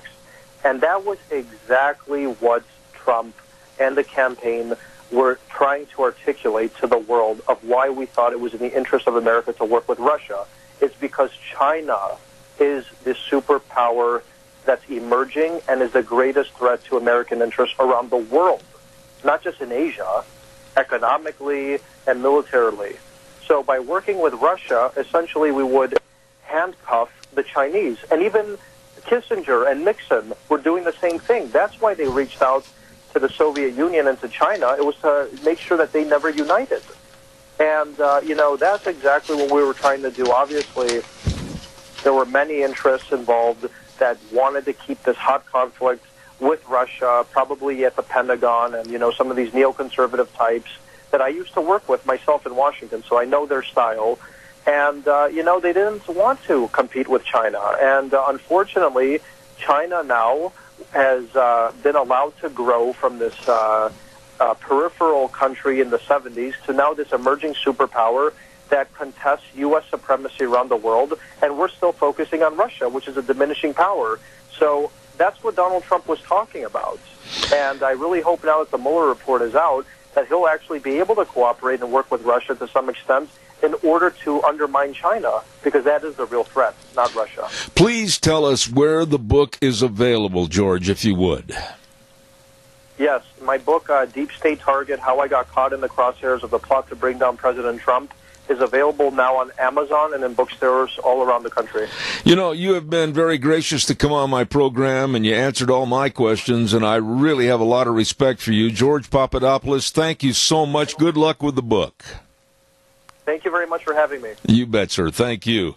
The book is called, again, Deep State Target, and it's How I Got Caught in the Crosshairs of the Plot to Bring Down President Trump by George Papadopoulos, and a man that was right there in the thick of things.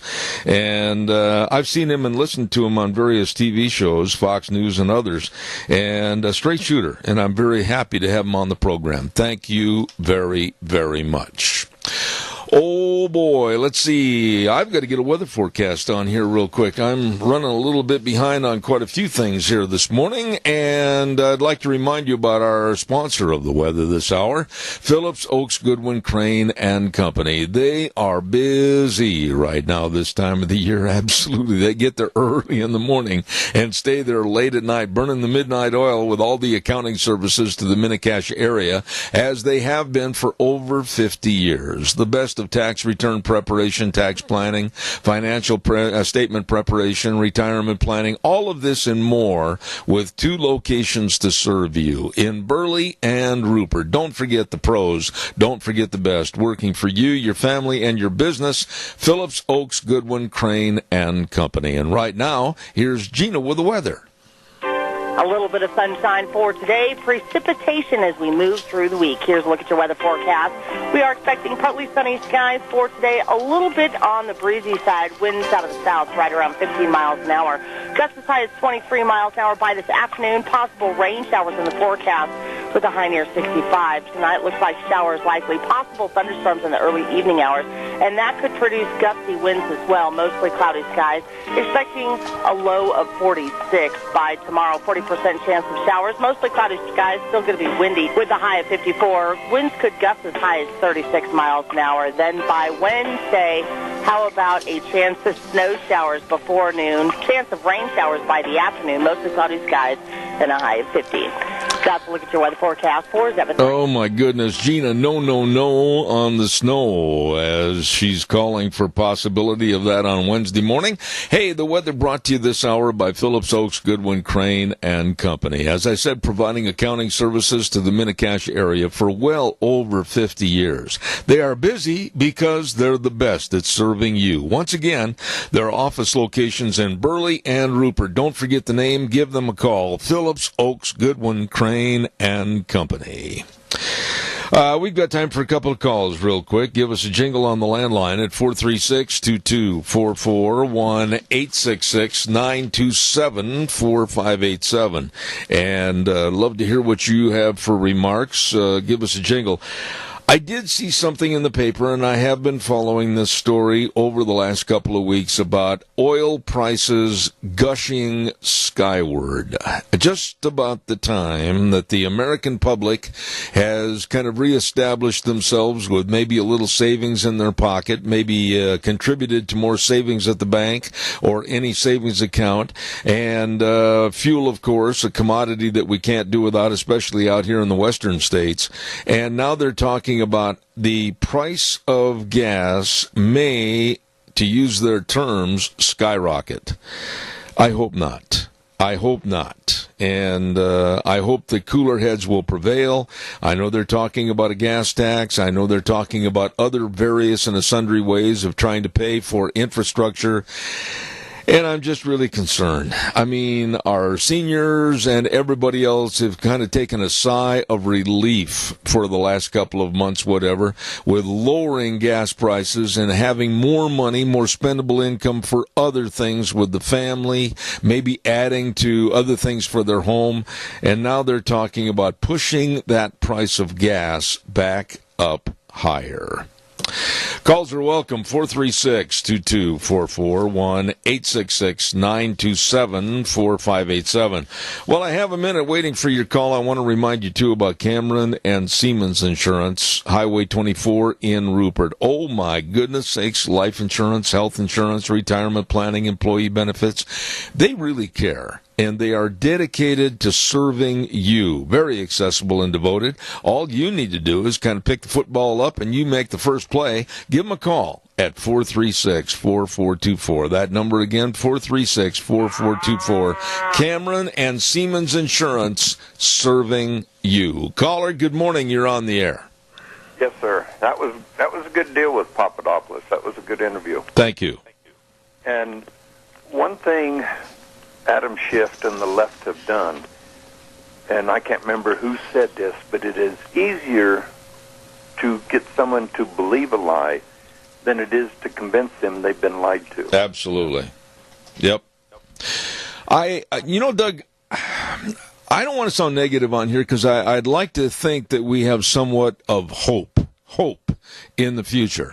But when you start talking about the Democrats that are absolutely taking a whip and trying to beat that dead horse back to its feet, there is no consciousness of what really is true and not true. They don't care.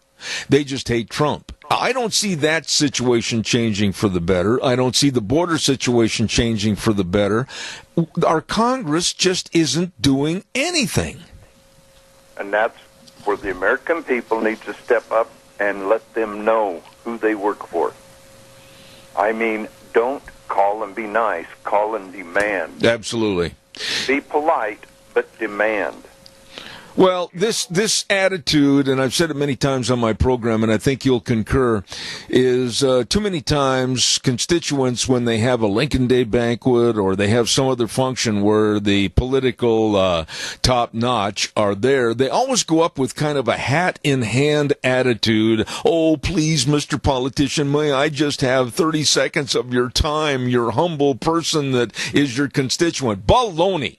We should go up and say, now listen, sir, I have a question. I do not want a form letter. I want to know your exact thoughts on this issue or that issue. We don't do that.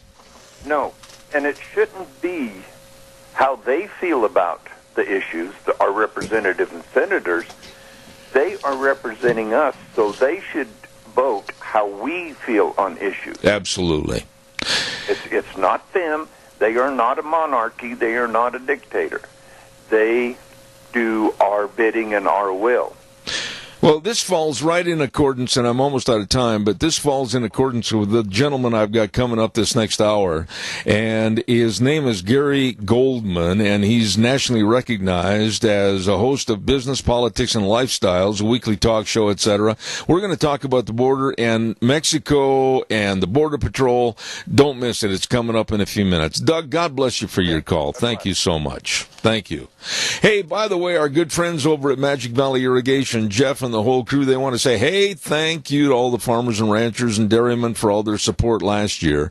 Magic Valley Irrigation, located at 44 East, 500 South of Burley. Number to call, number to remember, 678-1301. I'll tell you what, they've been offering irrigation system service and repair to the Burley area since way back in 1978. They are ready to serve you at Magic Valley Irrigation. You get a hold of them today, 678-1301. Like I said, coming up at 10:06, we've got Gary Goldman coming on the program talking about the border or the lack of anything on the border. And then at 10:30, we're going to kind of take it easy a little bit, lay back, rest, and visit with Miss Vicky with our program called Green Thumbs, Dirty Knees, and Vicky's Country Garden as we get moving into spring with the planting of gardens and everything. All that coming up. Zeb at the Ranch right now. Wheels, old buddy, it's yours.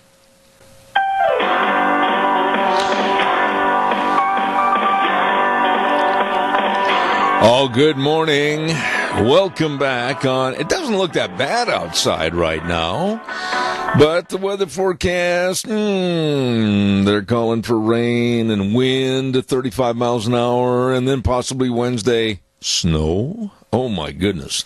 Zeb at the Ranch, I'm Zeb Bell with our major sponsor, your Magic Valley Les Schwab Tire Centers. All 7 locations serving you with a great big spring tire sale going on right now, along with some of our great advertisers like Burley Physical Therapy and Rehabilitation at 1263 Bennett Avenue, Suite 2 in Burley. Going to be there this afternoon, helping you get back to being you.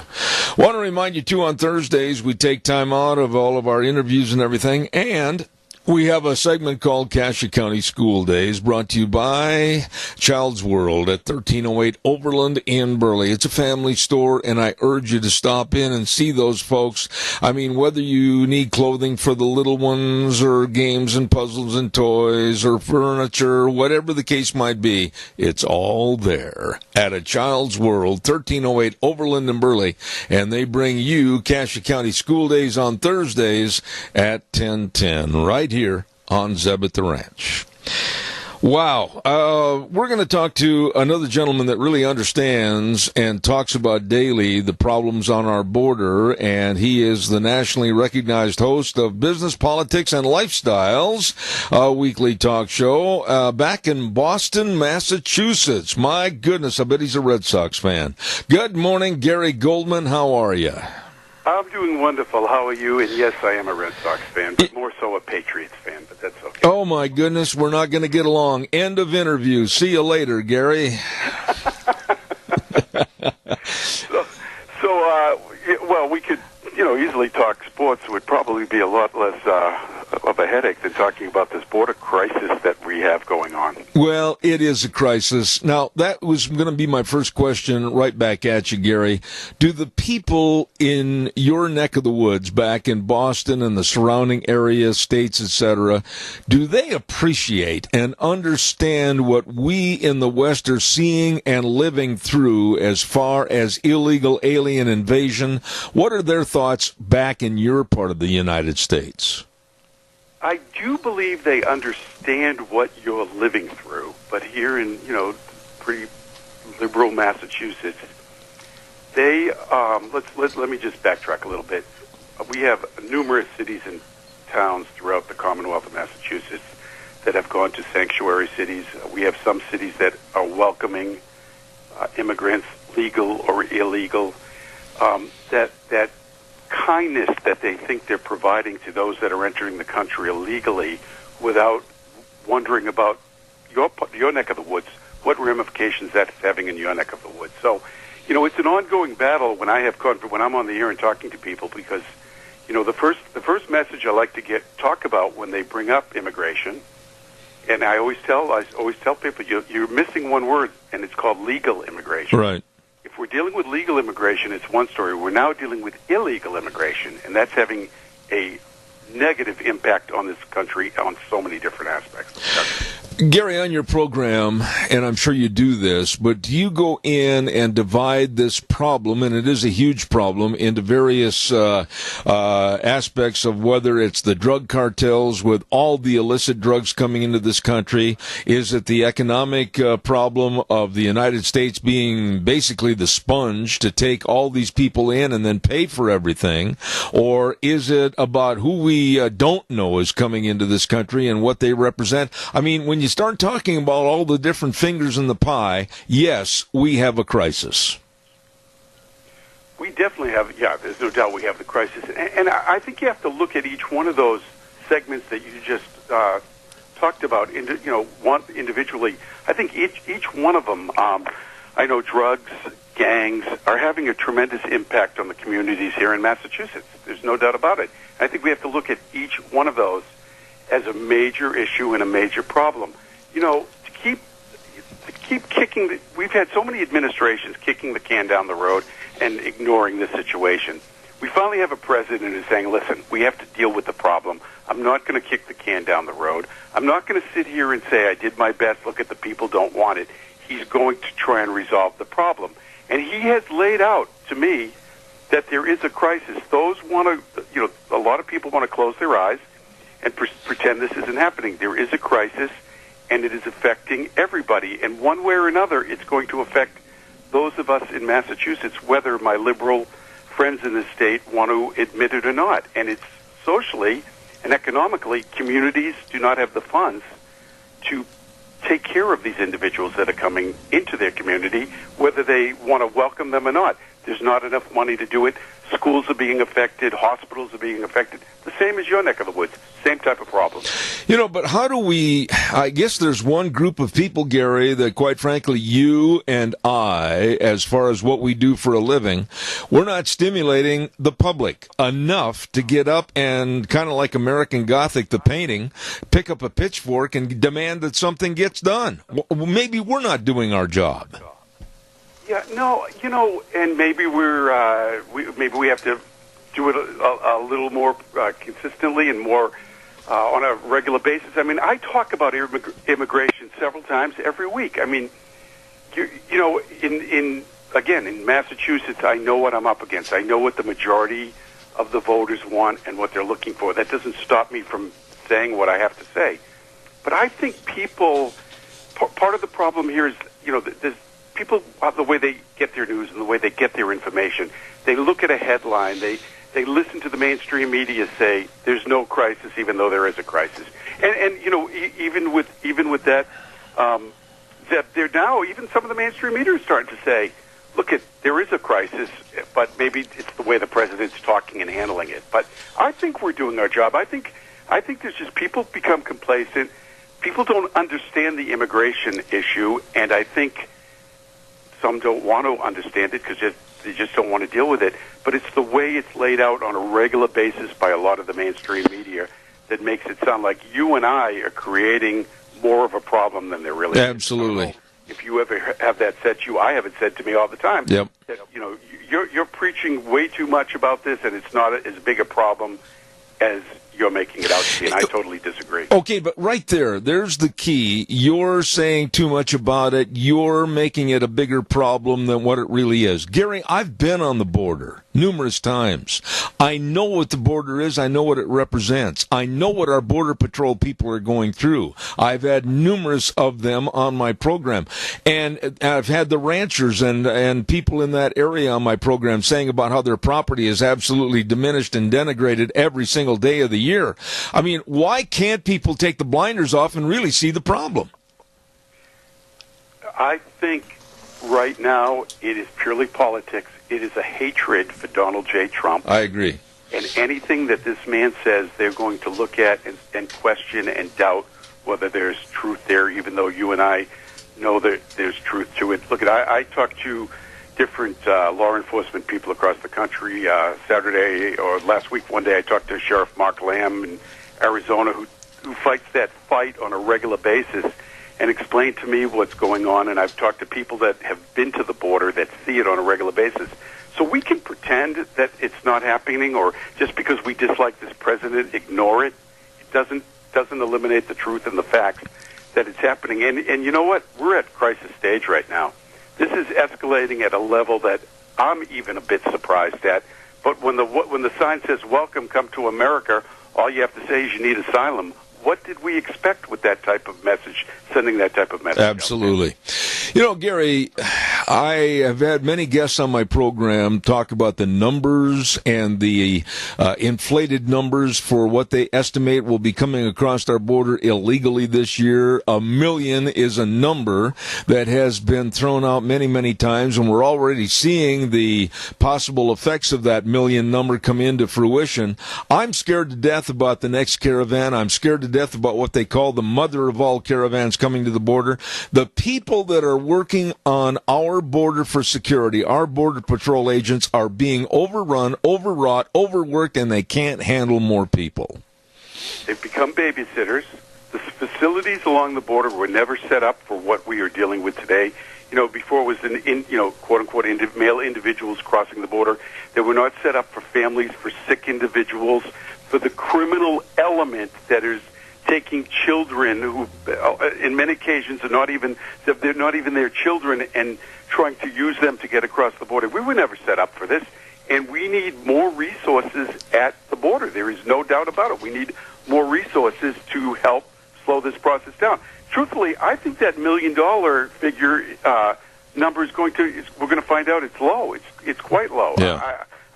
Based on, like you're saying, the mother of all caravans, things that are going on, things you're reading about in other countries down there that are where people are shifting toward the border, I think we are in big trouble. And no, I don't think anymore. I know we're in big trouble. Gary, let me ask you this. You're very articulate about this subject. What about the Kirstjen Nielsen story, whether it was a / resigning or hyphen firing? I don't care. But what do you think now about the new guy coming in, Kevin McAleenan? I don't think one person's going to make that much of a difference myself, because I point my finger at Congress. Until these deadbeats, and I'm going to call them that, do something, I don't think anything's going to get done. What are your thoughts? I definitely agree. It's not. It does. Like I read articles last night that everyone blames this on the president. It's his horrible policy. I don't think it's one person. I don't think it's one of his cabinet members. There's a dereliction of duty on the part of Congress, and to some degree, on the American people for allowing this to go on for so long. Yes. But Congress is that group of individuals are the ones at fault here. They're playing purely politics. We could both go through how many times, even during the Obama administration, that things were dubbed a crisis when they weren't even to this degree. So I agree. It's one person isn't going to make the difference. Congress, big dereliction of duty here. They have to be held accountable, and we have to keep the pressure on. And again, I'll say it again, we the people have some responsibility here. We have to take control over what's going on with our elected officials that are closing their eyes and more concerned about a Russian collusion that has never has not taken place, and telling us there's a crisis there, but there's no crisis at the border. That says a lot about American politics, and I often wonder what other people around the world think of us when they hear those things. Gary, I want to ask you, what about a shutdown? What about the president all of a sudden just saying, enough, I'm going to shut it down, we're going to reevaluate, we're going to find the weak points, we're going to try to strengthen those points? What about a shutdown? Myself personally, Gary, so you know where I'm coming from, I'm much more in favor of security than I am avocados. I agree. I was of the impression when the president was talking shutdown about a week ago, I thought the border would have been closed down by now. We have to look at ourselves and say, stop worrying about the mighty dollar, because if we keep focusing on the dollar, and we're not focusing on the big problem that's happening along our southern border here, and we're not going to even have to worry about economics if we allow this invasion to take over. So I say shut it down, figure out what's going on here. As long as you have to keep it closed, I think it's going to send a message. We're mad at the Mexican government for allowing them to, not stop some of these people from coming through. But the border is our responsibility, and we have to take responsibility for it. And if that means closing it down, figuring it out, where the problems are, which sections of the border, how we can make it stronger, build the wall, and I refuse to use anything but the term wall, where we need the wall, use other technology. But let's stop once and for all, deal with this like adults, close it down, figure the problem out, and move forward. Because I think that's what I'm hoping the president would do, and I still think at some point he is going to get to that point where he just says, that's it, time's up, we're closing this thing down. Gary, also, I'd like to go back about 1,400 miles from the Mexican border, and I'd like to ask you what your thoughts are. I, as a taxpayer, let alone a radio talk show host, but I'm sick and tired of being blackmailed, if you will, by El Salvador, Honduras, Guatemala, whatever, and, send us the foreign aid, send us the money, we'll try to make our country better. Well, it's not getting better, and they keep asking for more foreign aid. I agree with Trump. Shut it down, clean up your act, or you don't get one more doggone dime. I am in total agreement. We could give them billions of dollars a month, and we would still get the same influx of individuals from their countries. You're dealing with corrupt governments that will take any amount of money that comes in. There's a hierarchy of individuals within their countries that are going to gain from that money, and they will make all the promises in the world because they know the good-naturedness of the United States of America, and they will continue to take our money and shut their eyes and allow these people to flow into our country. It's not America's responsibility to pull every country in the world by its bootstraps and get their economies going. We can provide the support and the aid that they need under one condition. They show us a plan and they show us how they're going to initiate that plan, and we want to see results. Otherwise, we have to stop throwing our money around for false promises. And look at what we're dealing with: false promises now. People migrating to our country and causing all sorts of chaos. Do you see anything looming on the horizon that may be a bright spot on this issue? I mean, with the Democrats hating Trump so bad and the likes of Schiff and Nadler keep going with the collusion issue, oh, it's in plain sight, we're going to pursue this more. We're not getting anything done for the American public. And, for those politicians, which I lump them all in the same category, I don't know why the American public isn't going up to them and grabbing the short end of their necktie until they turn red and say, we want some action now. And that's what I was inferring to earlier. People have to get after these politicians and show them that we want something done about this. Look, I agree with you. I don't think they're going to do anything. I think they're going to, at least until after the next election cycle, before they would start thinking about doing anything that may help, quote-unquote, the president. But even that thought alone, even that line of thinking, when people talk to me about that, it's not helping the president, it's helping the country. And that's what they were elected to do, to go in and do what's best for the United States of America, not to divide us politically and say, I'm not going to do anything to help you no matter how much harm it's causing. And it is causing harm. In liberal Massachusetts here, we have judges we have a judge who stopped a hearing because the individual was illegal, brought up on drug charges, knew ICE was in the courtroom, allowed the individual she brought him out the back door of the courthouse, all right, to allow him to escape. Now, ICE is seeking criminal action against this particular judge. We'll see what happens. I'm not sure what's going to happen. But that's the mindset we're dealing with in this country. We're dealing with that mindset, and our politicians are 10 times worse than that. They have taken things into their own hand. They don't care what their constituents say. They're doing what they want to do. And again, we have to, the way you change that is at the ballot box, but you have to be firm, and you have to let them know on a daily basis that what they're doing is wrong, and we want it corrected. There's one other group of people, though, that I think you and I should discuss in its entirety in the time remaining that I really put a lot of the blame and the negativity on, and that's the media itself, the ABC, CNNs, NBCs, CBSs, etc. They are so slanted towards the liberal left, I don't see that anything is going to get done for the positive for America until the media changes its mindset. Yeah, the media, when we talked a little bit earlier why the American people don't understand it, that's it. They're hearing propaganda from the media. This reminds me of, stories you used to read about the Soviet Union. This is pure propaganda on the part of the media. And I sit there and wonder to myself at times and saying, these are Americans that are in these newsrooms and in these media outlets who have families that could be affected by what's going on and friends by allowing this type of migration into the country. The media is a big problem, and that's really another issue that has to be dealt with. Now we have the media trying to control some of the editorial that's coming out of Fox News, for example. Very dangerous ground with the media right now, but they are, to me, the biggest problem, one of the biggest problems in America today, and until we straighten that out, politicians are a problem, the media are a problem. We've got to get them straightened out. I'm not for stifling the media.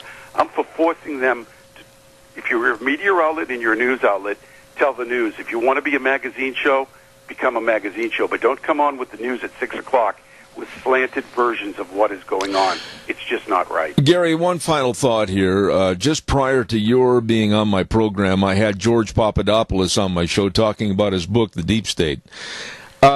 I guess my question would be to you and your knowledge on this issue. Are there a lot of under-the-table hidden facts about very subversive people and groups behind this illegal immigration that we don't know that could be considered part of, if you will, the deep state in this country?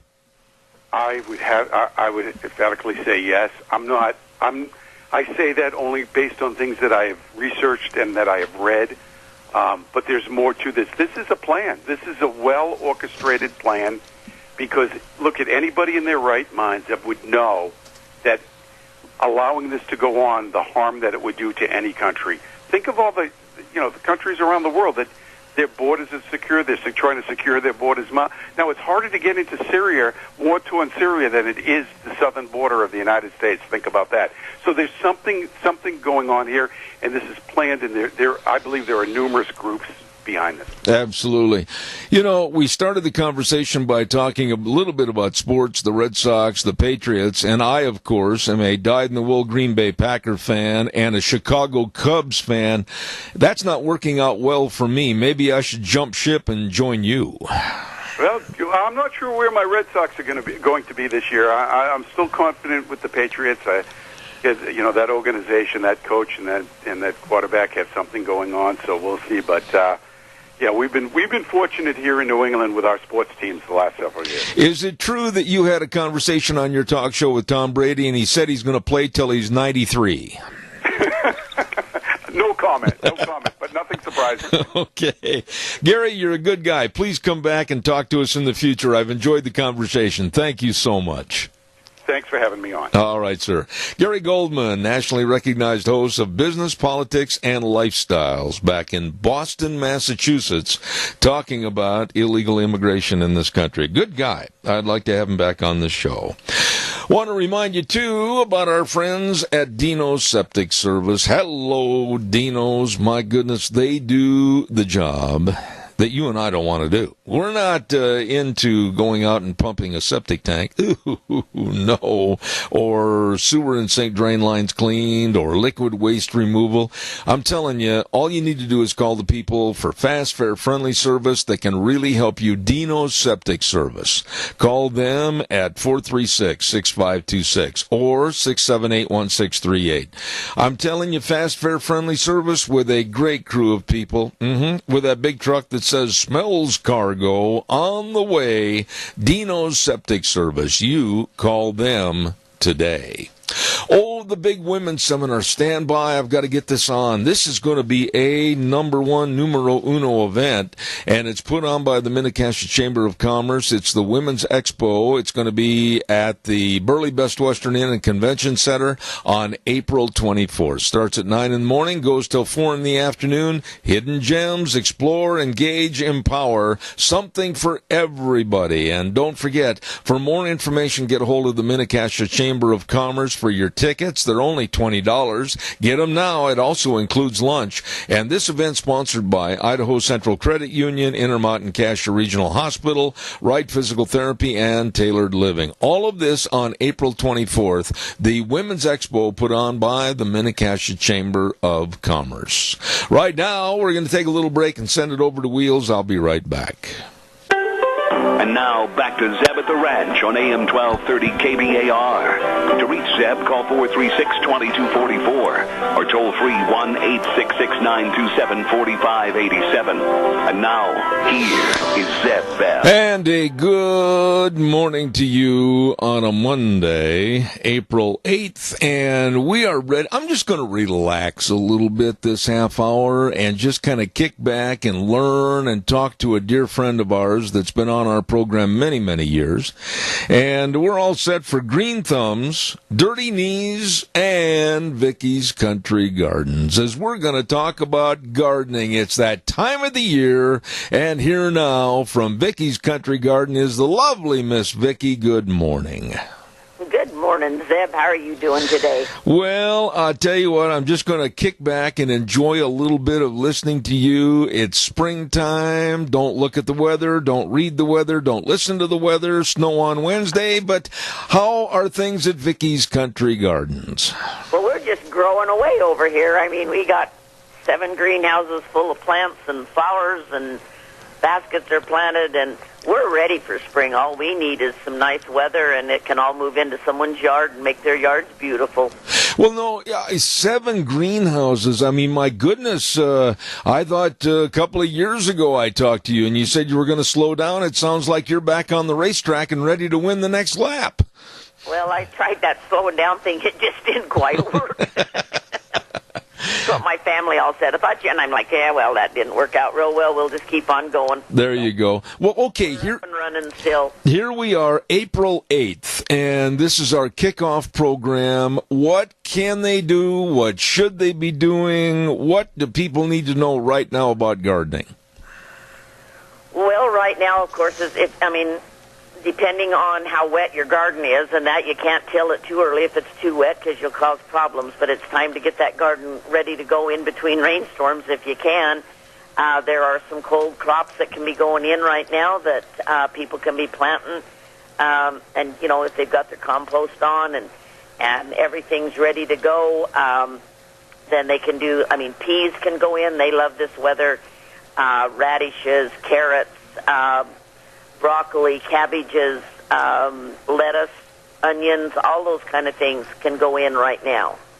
Now, you mentioned just a moment ago compost ready. I remember not too many years ago on my garden, I went overboard. And I'm going to start with the same question I've asked you every year. How much is too much? How much is too little? I mean, what do they use as a rule of thumb? Okay, the difference is you used horse manure. Aha. That's not compost. That's manure. Oh. That has the high nitrogen and it can burn. Compost is composted manure, but it is composted down. The nitrogen is kind of out of it. It's been used to make it into an organic, put the natural organisms back in. So you don't have near the chance of burning with good compost that you do with dry manure. So manure needs to be put on in the fall, turned under, and let it break down all winter. And you're good to go in the spring. Putting it on in the spring, it's kind of like Russian roulette. I mean, you can get it on too much, you can get it on in chunks, and then things burn up. So basically, I defeated my purpose at the very beginning because underneath that soil, everybody was yelling and screaming, "It's hot in here!" Yes, it was probably a little bit warm. Okay. If you're going on in the spring with manure, you want to go on very lightly and make sure it's dry, and you want to make sure you till it real good. You don't want chunks of it laying anywhere because any plant, any root, or anything that hits that'll burn. Okay. So you just have to be really careful. Compost is a lot safer. It's a soil additive. It makes the soil better. You've got your natural organisms, and you'll get a little bit of a phosphate value, which is a good root stimulator. And I'm sure that you have all the compost right over there. We do have. I have very good dairy compost in here. Okay. Now, how deep do they dig down, plow down, or whatever for their gardens? Well, the deeper they can go, the better. The more you can turn that soil, the better. But most rototillers only go 6 to 8 inches. Yeah. Very few gardens can go in there with like a plow or a ripper and, pull that 18 inches up and flip it over. Can't get that big equipment into most gardens. If you can, it's great about every other year to go in and either hit it with a plow or something to that effect and really flip it. But the little garden tillers and that, they work basically in that about 8 to 10 inches is about as deep as they go, which is fine. It gets things done. Well, if you're going to go out and plant some of the aforementioned items that you said, like radishes and onions, etc., you don't have to worry about any watering right now. No. Basically, with these rainstorms coming through, it's a great time because you've got good moisture in the ground, and the rain, just water your seeds in, and then pretty much let the rain take care of it for the next couple of weeks because it's definitely got the rainstorms coming about every other day. So now, what about all the seeds and everything? You've got everything right there at Vicky's Country Gardens, right? We do. We have the largest bulk seed display from Ontario to Logan. Wow. So we have about anything and everything in the seed line in bulk, which is the freshest way to buy seed and the cheapest way to buy seed. Uh-huh. Because you know that it's fresh seed. I have the germination papers to prove it, and so it's not packaged and it's been dumped out of one package and put in a new package for the next year. You're talking about something right there that I've heard other people on television and other programs talk about, that they think they're getting really good seed when really they may not be. Mm-hmm. Yeah, they run these 10 packages for $1. You know dang good and well right there and then that's old seed. Ah, okay. And old seed, some seeds the germination holds, some seeds it doesn't.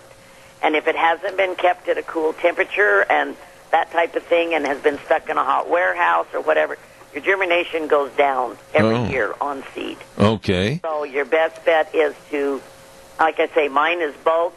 I have to have the proof because I have the little inspectors that come around and check me.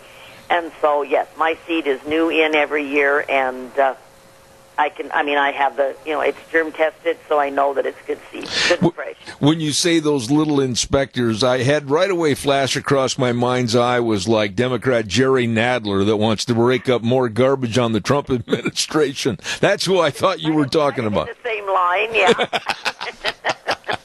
Hey, let me ask you this. Are you going to put on any seminars or any garden growing type educational things? How are you going to help people learn how to plant a garden?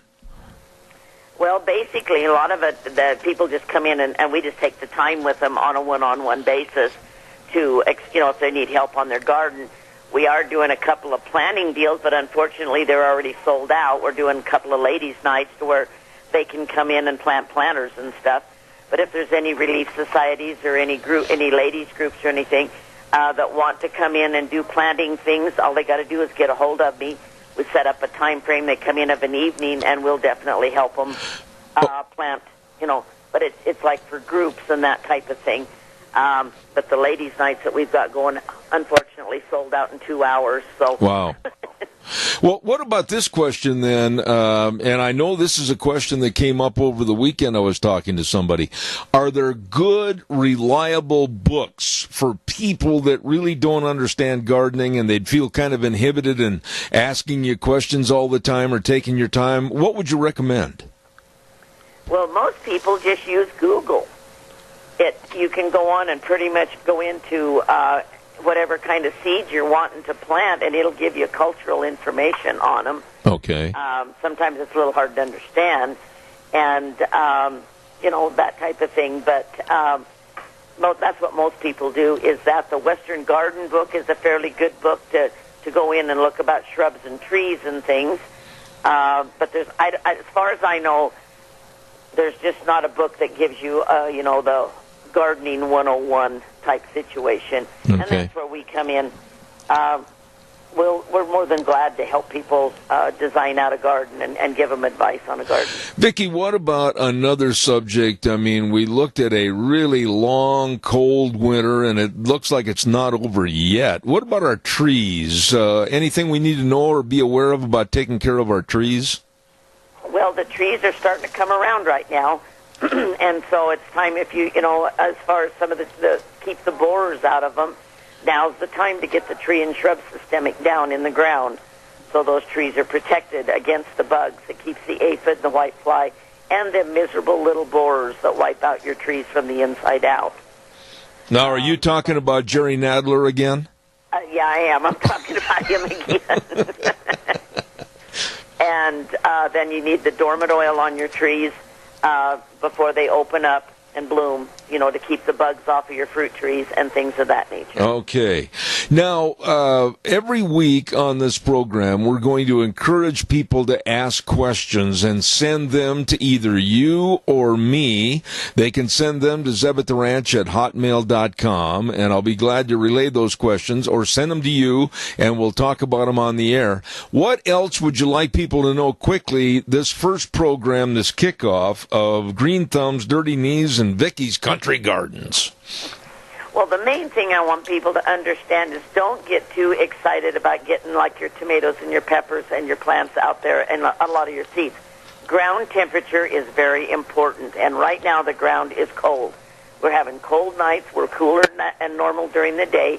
Just because we have a couple of days of 65 degrees, that does not mean that ground is warm enough to plant, tomatoes and things like that in. If you want to jump up and, if you're wanting to put your tomatoes and that in and you're using walls of water, get them out right now. Let the sun warm them. Let the sun warm the water, which warms the ground, and then plant in about 10 days, 2 weeks.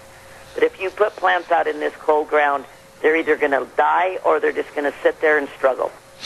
Okay. Now, one last thing. Any specials that you want to mention for this week going on at Vicky's Country Garden? Well, we don't necessarily have any specials right now because we're just getting started, but our baskets are ready to be looked at. I mean, we've got a lot of people tagging baskets right now, so if there's a certain color or something like that you want, it's a good time to get in get your baskets picked out and get them tagged so that they're ready for you when you want them. Or if you're needing custom planters done, that type of thing, get them into us so we can get them in line and get them planted for you when you need them. Okay. I can imagine 7 greenhouses and all the other items that you have. When you were getting ready to open the doors, don't you just kind of look at yourself in the mirror and go, why, Vicki? Why? Sometimes, Zeb, yes, I do. I take it along and I go, what kind of an idiot are you? But after I'm fine. I love my customers. I love the job.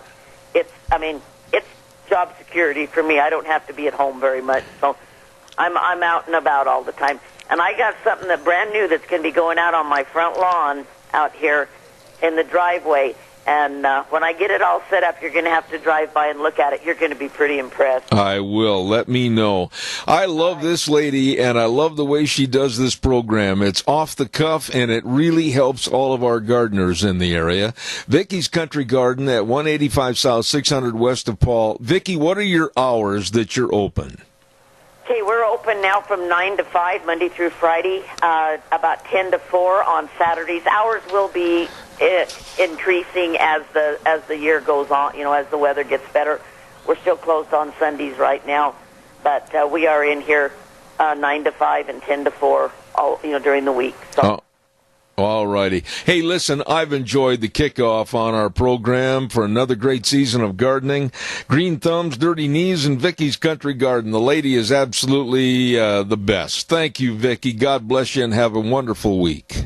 Hey, thanks, Zeb, and we'll talk at you next week. I'll look forward to it. Thank you very much.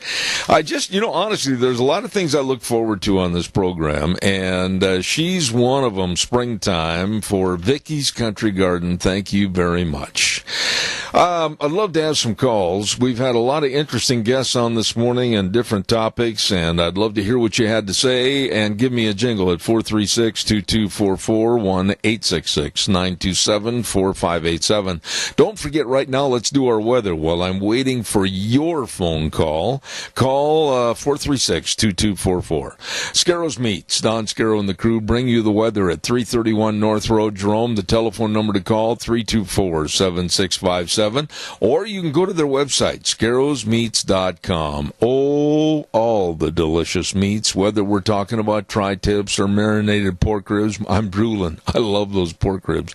And, of course, don't forget all the different breakfast bacons and the sausages and the bratwurst, all of this and so much more. Just please give them a call or stop in. 324-7657. Scarrows Meats, north of Jerome. Right now, here's Gina with the weather. A little bit of sunshine for today. Precipitation as we move through the week. Here's a look at your weather forecast. We are expecting partly sunny skies for today. A little bit on the breezy side. Winds out of the south right around 15 miles an hour.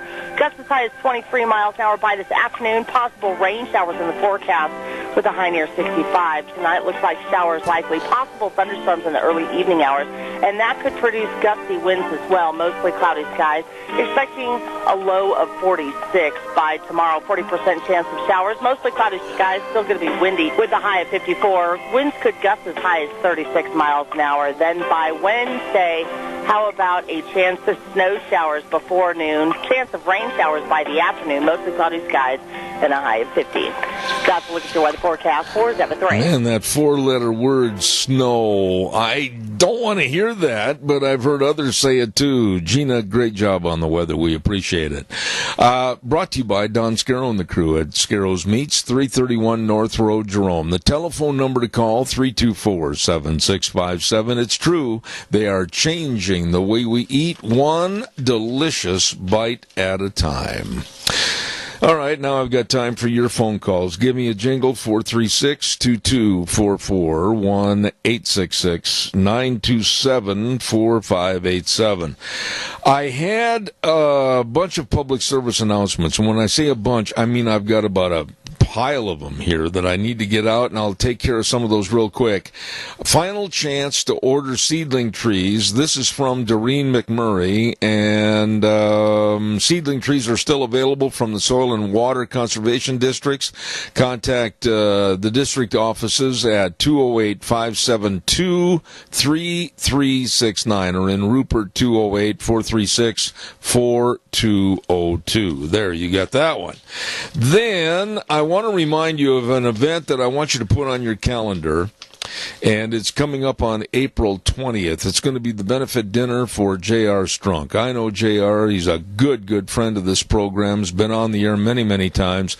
And I urge you, let's help J.R. He's always helping others. He's been diagnosed with cancer, and we want to wish him the best of God's blessings.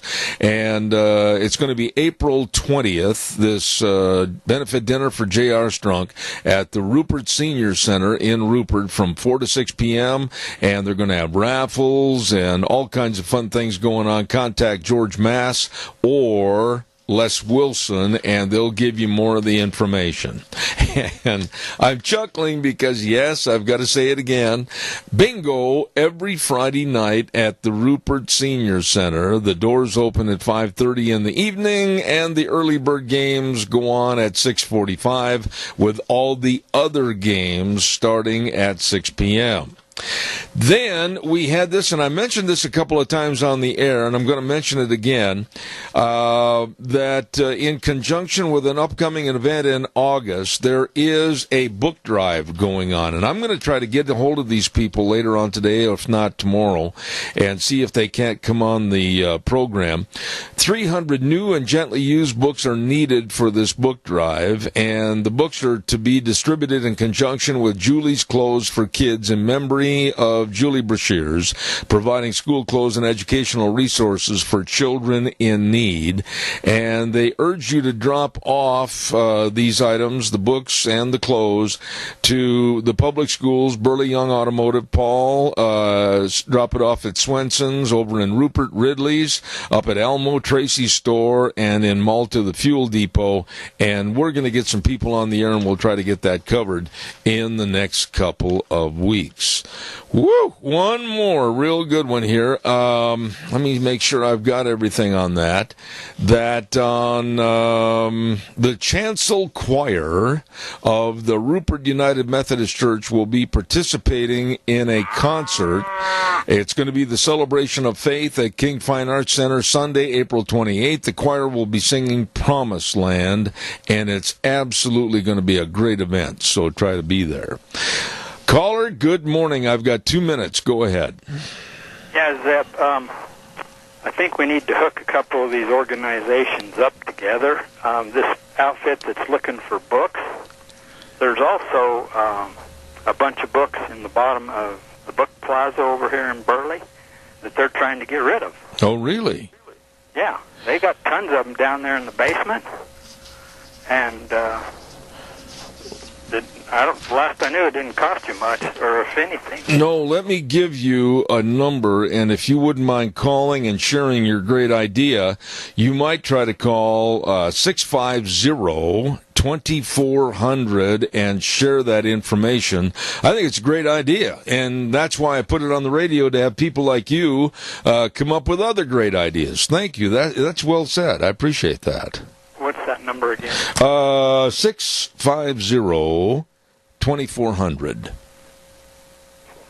Right. Okay. All right, sir. Thank you very much for your call. Yeah. All right, sir. Have a good day. Want to remind you, too, while I'm waiting for another call, I've still got time, that our major sponsor, your Magic Valley Les Schwab Tire Centers, with a big, I mean really big, spring tire sale going on right now. Many of the name brand tires are on sale, and you can save a lot of money, like on the Eclipse tire, the Ultra Z900, the Open Country HT, all of these and more. You better check it out today at any of the 7 locations I've have your Magic Valley Les Schwab Tire Centers. Along with that, you know they've got the best in brake service. Highly trained brake technicians, front-end alignment, shocks and struts, batteries, all of this and so much more. But service reigns supreme. I mean, I don't care where you go, what location. I mean, they come out the door at a high lope saying, may we serve you. Absolutely. Lane and Rupert, Dave on Blue Lakes and Twin, Mike and Buell, Mike and Jerome, the Twist family in Paul, Daniel on Poline in Twin Falls, and Randy on Overland in Burley. A big spring tire sale going on right now at your Magic Valley Les Schwab Tire Centers.